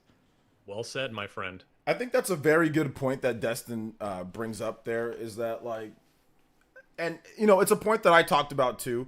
I think that with each passing generation, it gets harder and harder. But I think that if anybody's actually equipped to capture the new generation and be able to cultivate a fan base that might be loyal, it's Nintendo, because they do have those IPs that can be seen as family friendly, that can be seen as family, you know, child friendly, or whatever the case is, like Mario or even like Zelda to a degree. Obviously, Zelda's more for, I mean, obviously a little bit older, but even like kids can play Zelda. I played Zelda back in the day, and I wasn't necessarily like a kid, but I was still a kid, right? So, like, I do think that that's the biggest thing with a lot of the stuff, is that Microsoft and Sony have not done the best job at actually cultivating the younger audience to buy that. And maybe they're going to run into that, right? Maybe they're going to run into problems later down the line with that. And I think that lots of developers are trying. I think Microsoft and Sony are actually trying to cultivate a new audience. They're trying to get more younger audiences into their systems. But I mean, I think, you know, maybe you waited a little bit too late, right? Because like you're looking at it now and it's like the iPhones are taking over. Nintendo was very contentious about this too. I mean, the late great Mr. Satoru Iwata, he was like, you know, remember, I think at GDC one time, he was outright, I wouldn't say outright, but he was kind of like, yo man, like these phones, like they're not about gaming, you know? Like, so he kind of already saw it coming with the phones, which it did impact their business. I mean, obviously the DS to the 3DS, clearly, you know, that impacted their business, like with smartphone gaming. But you know, overall, I think that what Destin said there was very true. So yeah, man, absolutely. I do wonder if the lack of exclusives play a major part in that. The lack of exclusives definitely play a major part in that. Yeah, it does. I mean, but you can have the greatest all-time exclusives. You can have the biggest and baddest games, and yeah, some people are like, yeah, Fortnite's better. Like, literally, like, I can tell my daughter, I'm like, yo, let's play Pikmin, or let's play all these really cool games. Like, oh, no, I like Roblox. Dude, I played Roblox. That game sucks. Like, Roblox sucks. Like, every part of Roblox. Like, Roblox is not good. It's not good in any type of way. The controls suck. The games suck. Roblox sucks. But, man, I'm stupid, because everybody thinks Roblox is the greatest thing ever. I'm dumb, and I'd be laughed off the campus of, like, elementaries everywhere if I sit there and said what I just said right now. You know? The game sucks, okay? And there's predators on there, too. but the game sucks. And they don't care. They'll play Roblox. They think that that's the greatest thing ever. You know? They think that's like the greatest thing in the world is Roblox. So a lot of what he's saying here makes complete sense. People are just going to play what they play. They're going to play their Fortnite. They're going to play their whatever. And that's that, man. Like that's really that. You got to be able to bring more to the table, though. I think that's what we're going to see. I'm gonna play a little bit more of this, guys, and then we're probably going to end the stream. We'll end the stream maybe like with a little bit of Q&A. But yeah, I think it's been a pretty good stream so far. Let's keep it going. Hit that like button, though, guys. Next this week, the bad news continues. Although some of you, if you didn't... and we almost have 200 viewers, guys, so we're getting close to 200 viewers. So hit that like button if you have not hit that like button already. Hit that like button. Let's see if we can get the 150 likes. I'd really appreciate it. Like I said, we're just trying to get back into the algorithm here, and this is going to help a lot. So hit that like button. Let them know that we're streaming. We're getting to the last part here. Like this might think this is good news. I don't know, but Paramount Plus has canceled the Halo TV show. All right, after 2 seasons. I don't want to talk about that. Yeah, I'm done. I ain't talking about this. They're talking about Paramount Plus, like a TV show. I don't care about no stupid TV show. All right, so that's that. It's a pretty interesting overall. Pretty interesting. It's a pretty interesting situation with the with everything that happened overall. It was actually pretty amazing. Nintendo stayed disciplined and didn't go on a hiring spree in 2020 when they were having trouble developing games from home. They weren't having trouble developing games from home. It was the fact that they had to freaking do the COVID protocol. That was the problem. It wasn't they were having trouble. It was the COVID was causing trouble. COVID was the problem. You know? That was the big problem. Yo, Vision with the 5 gifted members. Let's go, baby! Yes, sir. Yes, sir. Yes, sir. Yes, sir. Yes, sir. Let's go. Let's go, man. Thank you guys for your support today. Hey, shout outs. What is that? That's a 15? 15? Hey, appreciate that, Vision. Appreciate that, man. Let's go. Thank you for the big 5 gifted. Let's get you on here with the Creosin Bomb. With the, right here, 5 gifted. Thank you so much. We have, at the top of the stream, Gift Ninja board, Vision. And Vision dropped that big hundo bomb the other day, too. I appreciate you, man. Seriously, thank you so much, Vision. J Biggs. Yeah, we kind of needed that, too. We kind of dipping a bit. So thank you so much, guys. I appreciate that. So yeah. But Nintendo didn't need to go on a hiring spree. What they needed to do was adapt to adding a bunch of people to an already difficult situation doesn't make the situation any better. If you're struggling to adapt, let's just say that they are struggling to adapt to developing from home. Why would you try to add a bunch of people, have onboarding, do all this stuff to where you have to talk to them over the internet? You can't go into meeting rooms. Like, why would you do that? So adding people to an already difficult situation doesn't make your situation any better when the world is telling you you can't do this the way that you need to do it, right? It's not like they were having a problem like the Wii U, where the Wii U, they were having problems making HD games. It was, hey, look, COVID's ravaging things. Like, literally, people are dying, and there's problems, and there's protocols, and there's government involvement. Like, there's a lot of stuff that you can't do that you would normally do in person. It completely changes, right? You got to get people equipment, all that good stuff, or all that stuff, not good stuff, but all that stuff. So I think that really adding people to that situation doesn't make it any better. That doesn't help you, you know? So yeah. So I haven't been a member in a while. Hey, well, now you're one. Jay Biggs, the Mango Man Juice, Raja Singh, Alice San, and Daryl Kelly all got gifted memberships. Let's go. Thank you so much, Mr. Vision. Yo, we got to do this too. Yes, sir. Yes, sir. I guess my point is that if Nintendo mostly stayed the course during the time when people were struggling and wanted any kind of work. I mean, yeah, I mean, Nintendo still hired, but they just didn't need to go on hiring sprees. And once again, like, it was more about adapting and just, yeah, get your games finished in the protocol. Like, that's what you have to do. I mean, I don't know if companies were hiring a lot during that time period. I don't think companies were. Like, I don't think people were hiring a ton during COVID. I don't remember if that was the case, like video game companies. But maybe for like remote work and all that, but there was no need. Nintendo didn't need to do that. Nintendo usually has good yeah, like you said, they stay the course. Like they have good budgets and they have good development times anyway, you know? So yeah.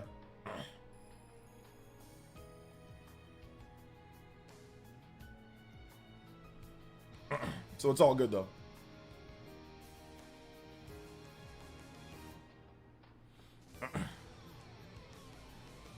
Nintendo didn't do anything after Animal Crossing explosive sales. They didn't need, I mean, there was no need to do anything. You know, I mean, they hire all the time though. Like Nintendo regularly hires people. They don't need to go on announcing massive hiring sprees and all this. Like they don't got to do all that. They regularly hire and do onboarding, but they want to hire people the right way. Like they want to do it the right way. They don't want to hire people and just lay them off. They want to hire people that are going to be able to make games the Nintendo way, right? So that's what they do. Like Microsoft and Sony, they don't necessarily do it that way. They do it different, and everybody has different approaches to how they do it, but Nintendo has a clear way of doing things. Microsoft and Sony, a lot of times they will shift the way that they make games over the years. I mean, everybody does, but Microsoft, like what they made 20 years ago is completely different from what they're making now. What Sony made and thought was good 20 years ago is completely different. Well, not completely, but it's definitely different. But what they made in the PS2 era is absolutely different from what they made before. You know, whereas Nintendo, for the most part, they've made the same type of style for what they want to do with shifting ways. Now, they've changed their development. They've added new things in. But, yo, Mario? Yo, that's Mario. 3D Mario? Yo, that's 3D Mario, right? Like, a lot of it is still the same. And Miyamoto and, you know, and Kimishima and these guys have taught their way. Or Koizumi, not Kimishima. Koizumi and Takahashi, they have all taught their way to the younger generation. And then to the generation after that, right?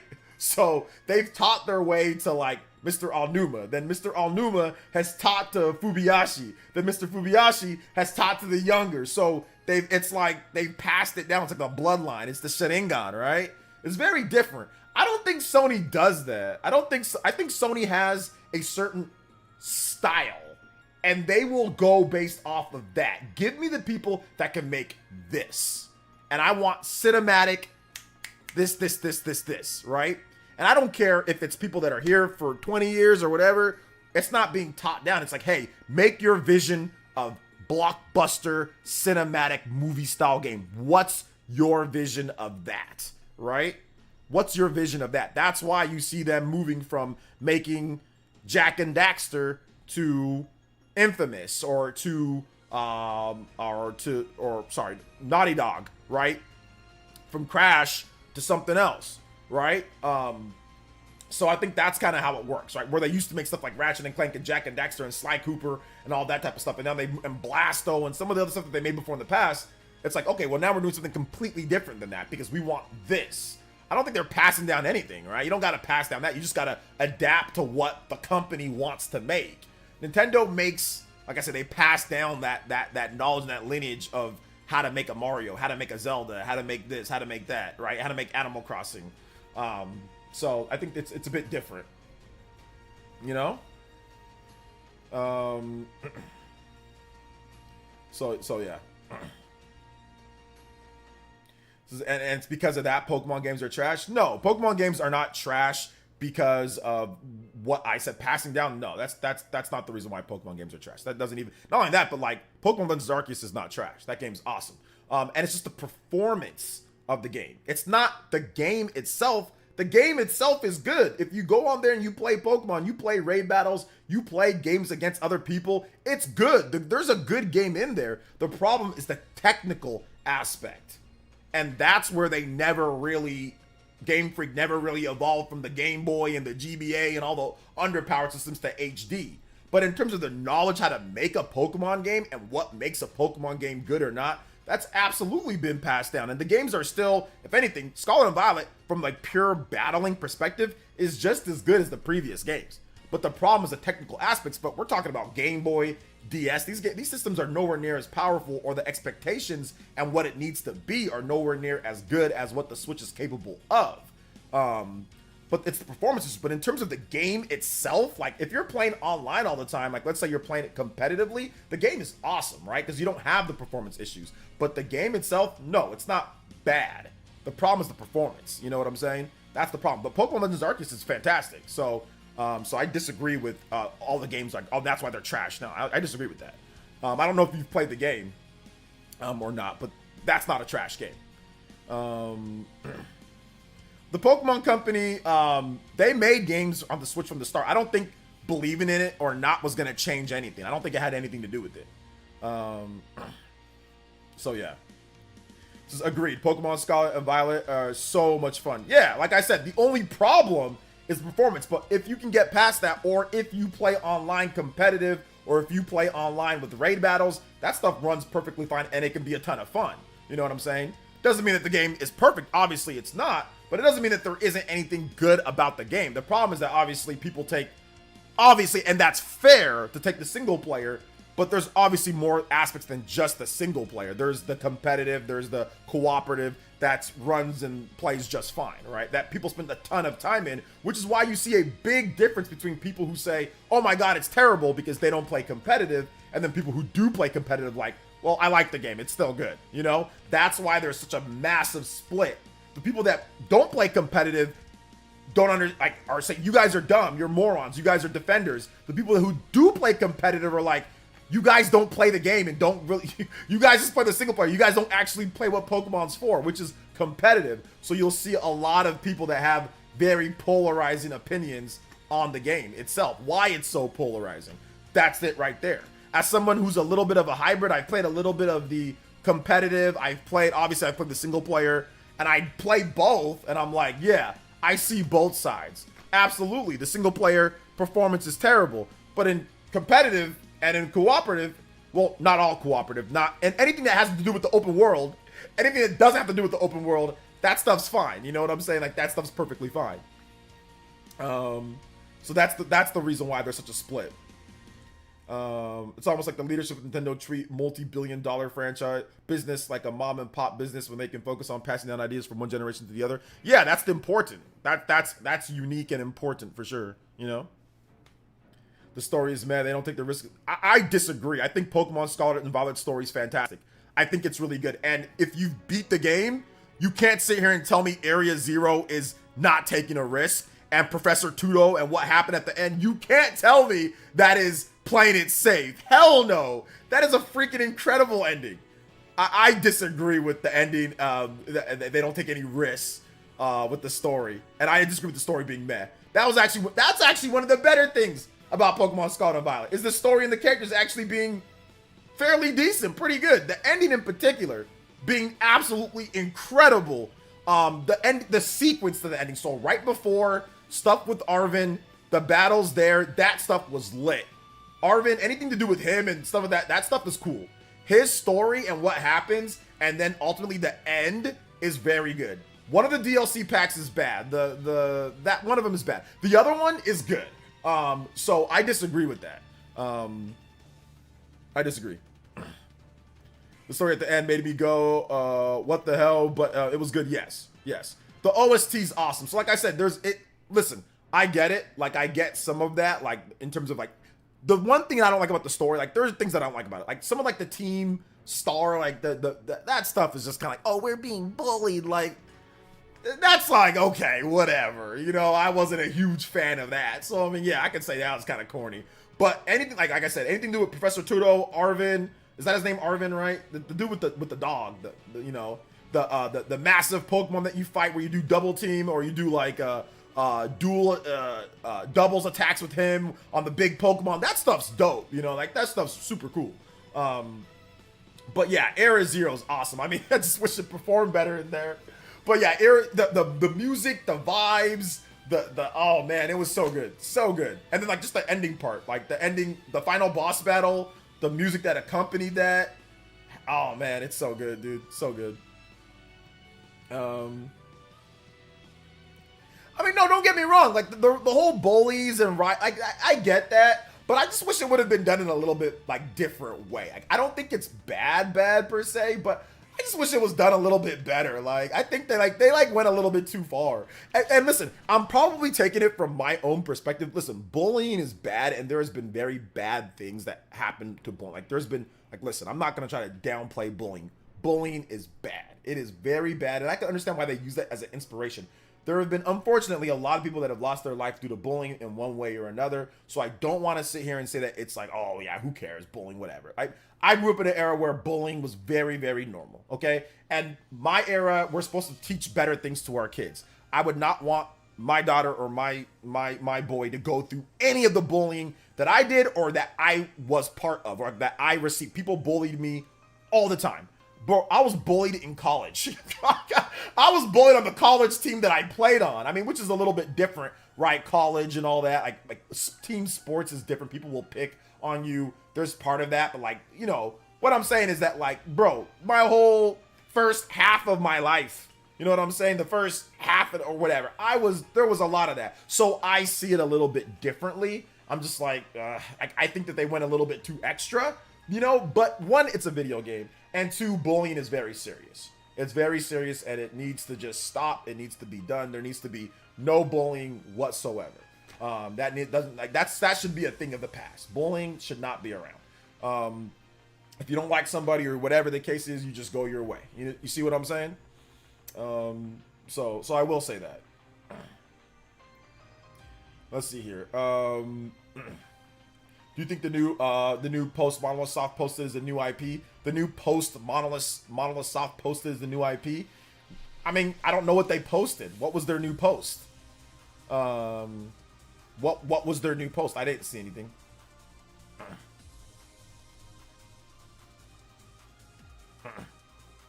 So yeah.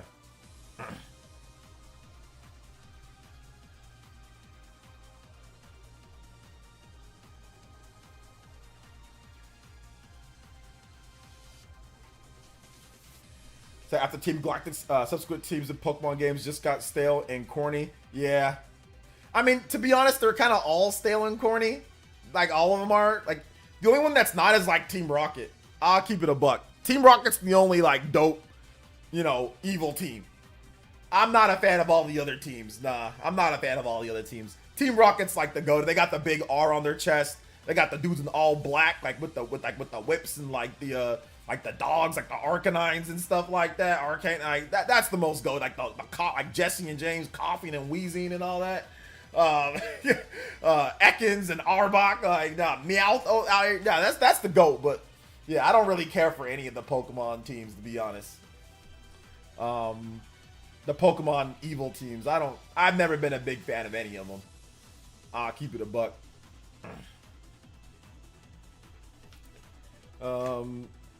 I'll keep it. They need to bring back Team Rocket.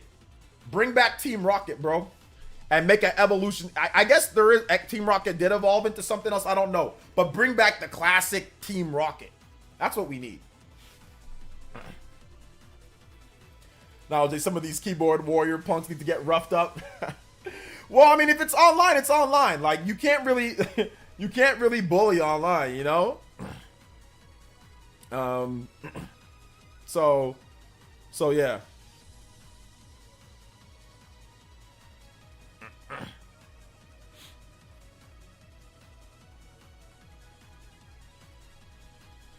But it's all good.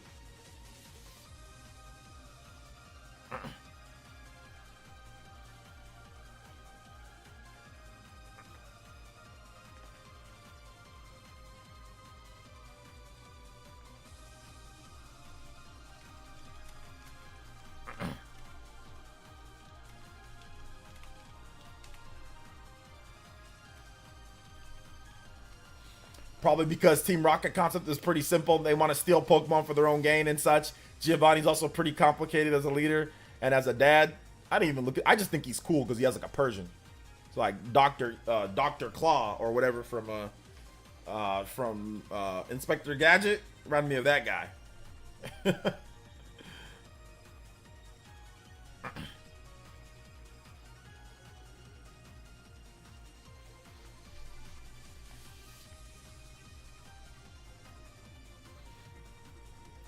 Giovanni got a lot of cool Pokemon. He does got a lot of cool Pokemon. He does. Giovanni's dope. I'm a big fan of, like I said, the old school. Old school Pokemon. I'm down. I'm down. I'm all for it. I'm all for it. All for it. All for it.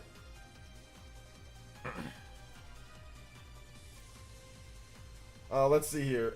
This music track is it Mega Man? Nah, this is Hiro no Kiseki. This is The Legend of Heroes. Sen no Kiseki. The Decisive Collision. 9 years ago. So it's an older game. Let's see. Oh, I got a good question, Robert, to this game. Put the camera out long time ago. Spectre Gadget. You got to talk about it, especially Gadget. Yeah, there was an Inspector Gadget game, but I did not care about Inspector Gadget. I did not care about it. So, I did not care about Inspector Gadget. So yeah.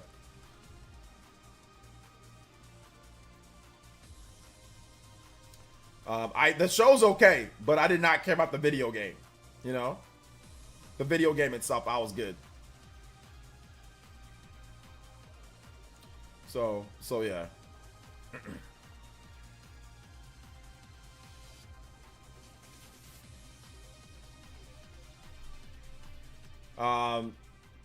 It does kind of sound like a Mega Man. It kind of has like that little like techno, like hype futuristic vibe to it. Yeah, it kind of sounds like a little bit like Mega Man. Yeah, I can see that.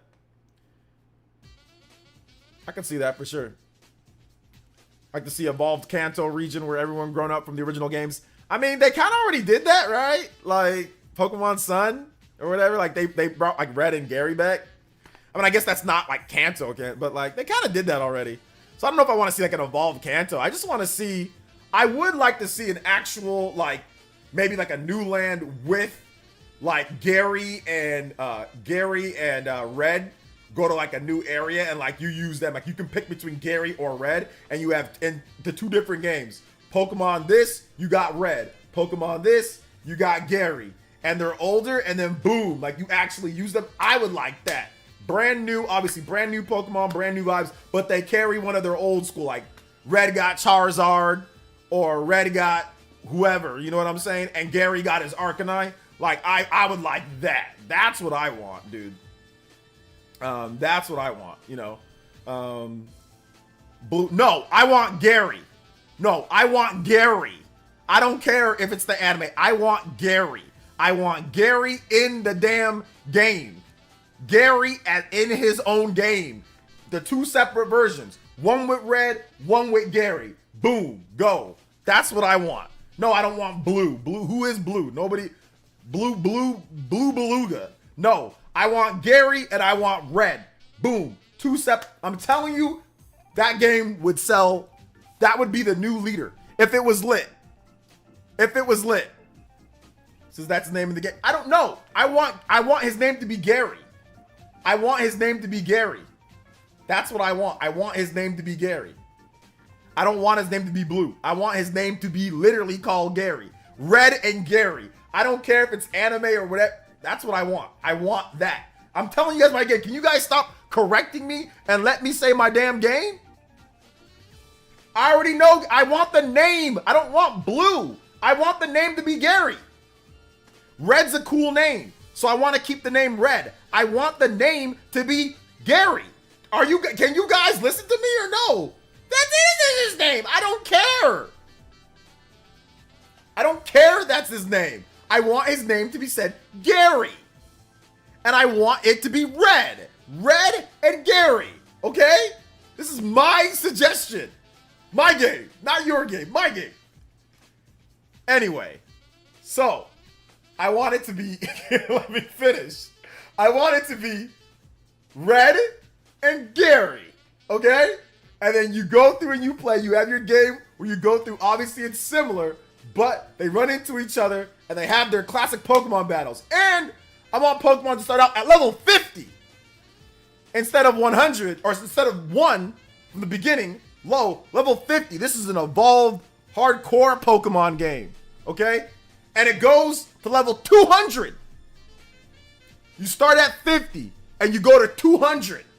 That is the max level. Yeah. Hardcore Pokemon. But you can play easy mode too. There's a baby mode for all the baby mode gamers out there. There's a baby mode. You can play baby mode, and in baby mode, it's easier. You can beat it. But I want there to be an actual core mode. We call it like real Pokemon mode, or we call it You know, Dragon Quest is like Draconian or whatever it's called, or like give me what would be the not Nuzlocke either. That name's stupid. That's the dumbest name that I've ever heard. Not Nuzlocke. I don't care about the Nuzlocke. I'm talking about what would be a name that'd be like Draconian or whatever the dragon difficulty for Dragon Quest. What would be the equivalent for Pokemon? Yeah, like Pokemaniac mode or like champion mode. Yeah, champion mode. League mode, champion mode, like what's the league league champion mode? Champion, yeah, champion mode. Would that not be? See, now you guys are happy. Now you guys are happy about my suggestion. The tables have turned. Now y'all happy about my suggestion now, huh? Yeah, now you guys, yeah, that sounds great. Yeah, oh yeah. Oh man, that'd be good. Master mode? No, because Zelda already does that. I mean, I guess you could say like Pokemon Master mode. I mean, yeah, you could say that, right? I mean, it's the same, both Nintendo.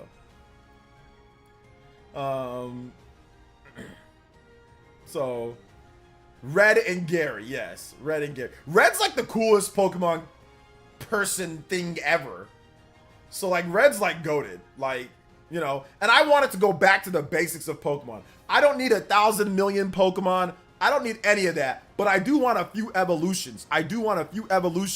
Of what I want them to go back to the basics. I want them to go back and make what the core of Pokemon, the exploration. And I want not a massive area. I want smaller, connected areas, very detailed.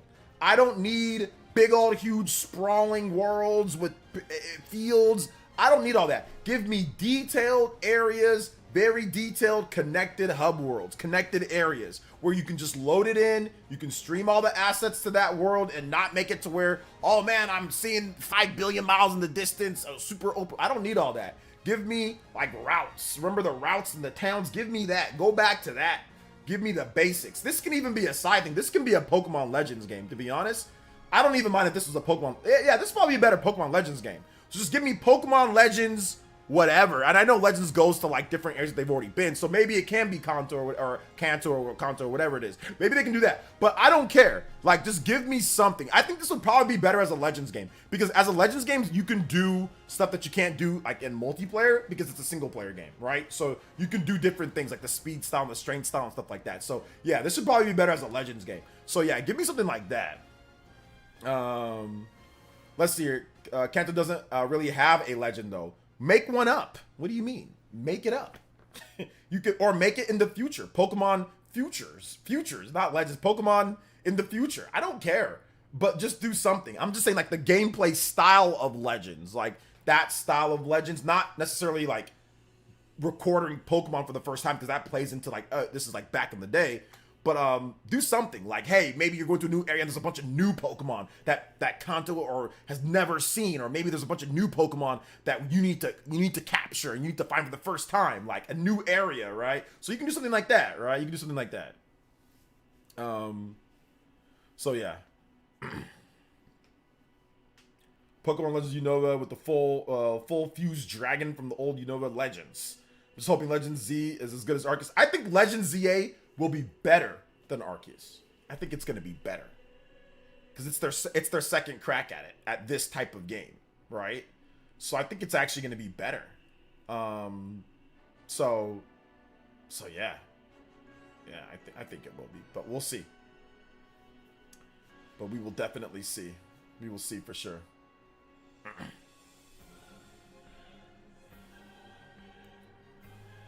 Was last Nintendo Direct the one for this year? Was the last Nintendo Direct the last one for this year? We don't know. House King. We'll have to wait and see. We don't know. Let's see. Would like to see a Pokemon Legends game about a historic Pokemon war. A historic Pokemon war. I mean, I guess, yeah. Wartime Pokemon, battle Tyrantars and stuff. Sea bat the naval sea. It's like freaking Whale Lord and stuff like that. You have like, let's see. I was asked because I was wondering if we'll see a game. Well, there's no way to know, House King. Like when you say like, oh, will we have another Nintendo Direct? I can't tell you yes or no. Nothing's been announced, so we don't know. So I mean, there's no answer that anybody can give you that would actually be correct, because we don't know if they're gonna do one or not. So like, if you're saying, hey, is there gonna be a Pokemon Direct? We don't know. I mean, there could be, it could not be, but we don't know. So there's no good answer. You know, nobody knows. Kind of like the war. You could just say, like, I think a better way to phrase it is like, hey, if they might have a Nintendo Direct, and if they do, maybe we see it this, but if they don't, then who knows, right? I think that's the better way, because nobody's gonna be able to truthfully, like, unless you're like freaking Miyamoto, or unless you're, you know, Doug Bowser, or maybe you're, you know, Furukawa. I mean, if you ask them, yeah, maybe they'll tell you. But nobody here is gonna be able to answer that question for you, like, truthfully, like to know the real truth, you know. So yeah. This is war-type Pokemon. It's Pokemon Conquest. That's really not wartime Pokemon. That's really just Pokemon in their world. You know what I'm saying? I think if there was a Pokemon war, like a wartime Pokemon game, it wouldn't be like Pokemon Conquest. Like, they wouldn't be dressed like that and all that. Like, I don't think so. But I guess you never know, right? Is it possible we get an Echoes of Wisdom Direct since the game releases in a bit? I mean, I don't know. I don't think we're going to get a Direct. We haven't gotten a Direct on any... When was the last time that we got a Direct on a singular game? Like, I don't know. I don't know if we're going to get a Direct on the game. I think it's just going to be like an overview trailer. Like, hey, a few trailers. It's going to be like a few trailers. I mean, there could be, but I'm guessing overview trailer, you know. Okay, yeah, Wonder. Wonder was the last... I think there was a Super Mario Bros. Wonder Direct, right? I think there was a Wonder Direct. Okay. So, I mean, yeah, I don't know. I don't know if Echoes of Wisdom is going to get the Wonder Direct treatment. But we'll see. Yeah, Wonder had a Direct. Wonder. I remember, I think I was in Seattle when they had that. So, yeah, I think I was in Seattle. Super Mario Bros. Wonder Direct. Yep, right here. 11 months ago.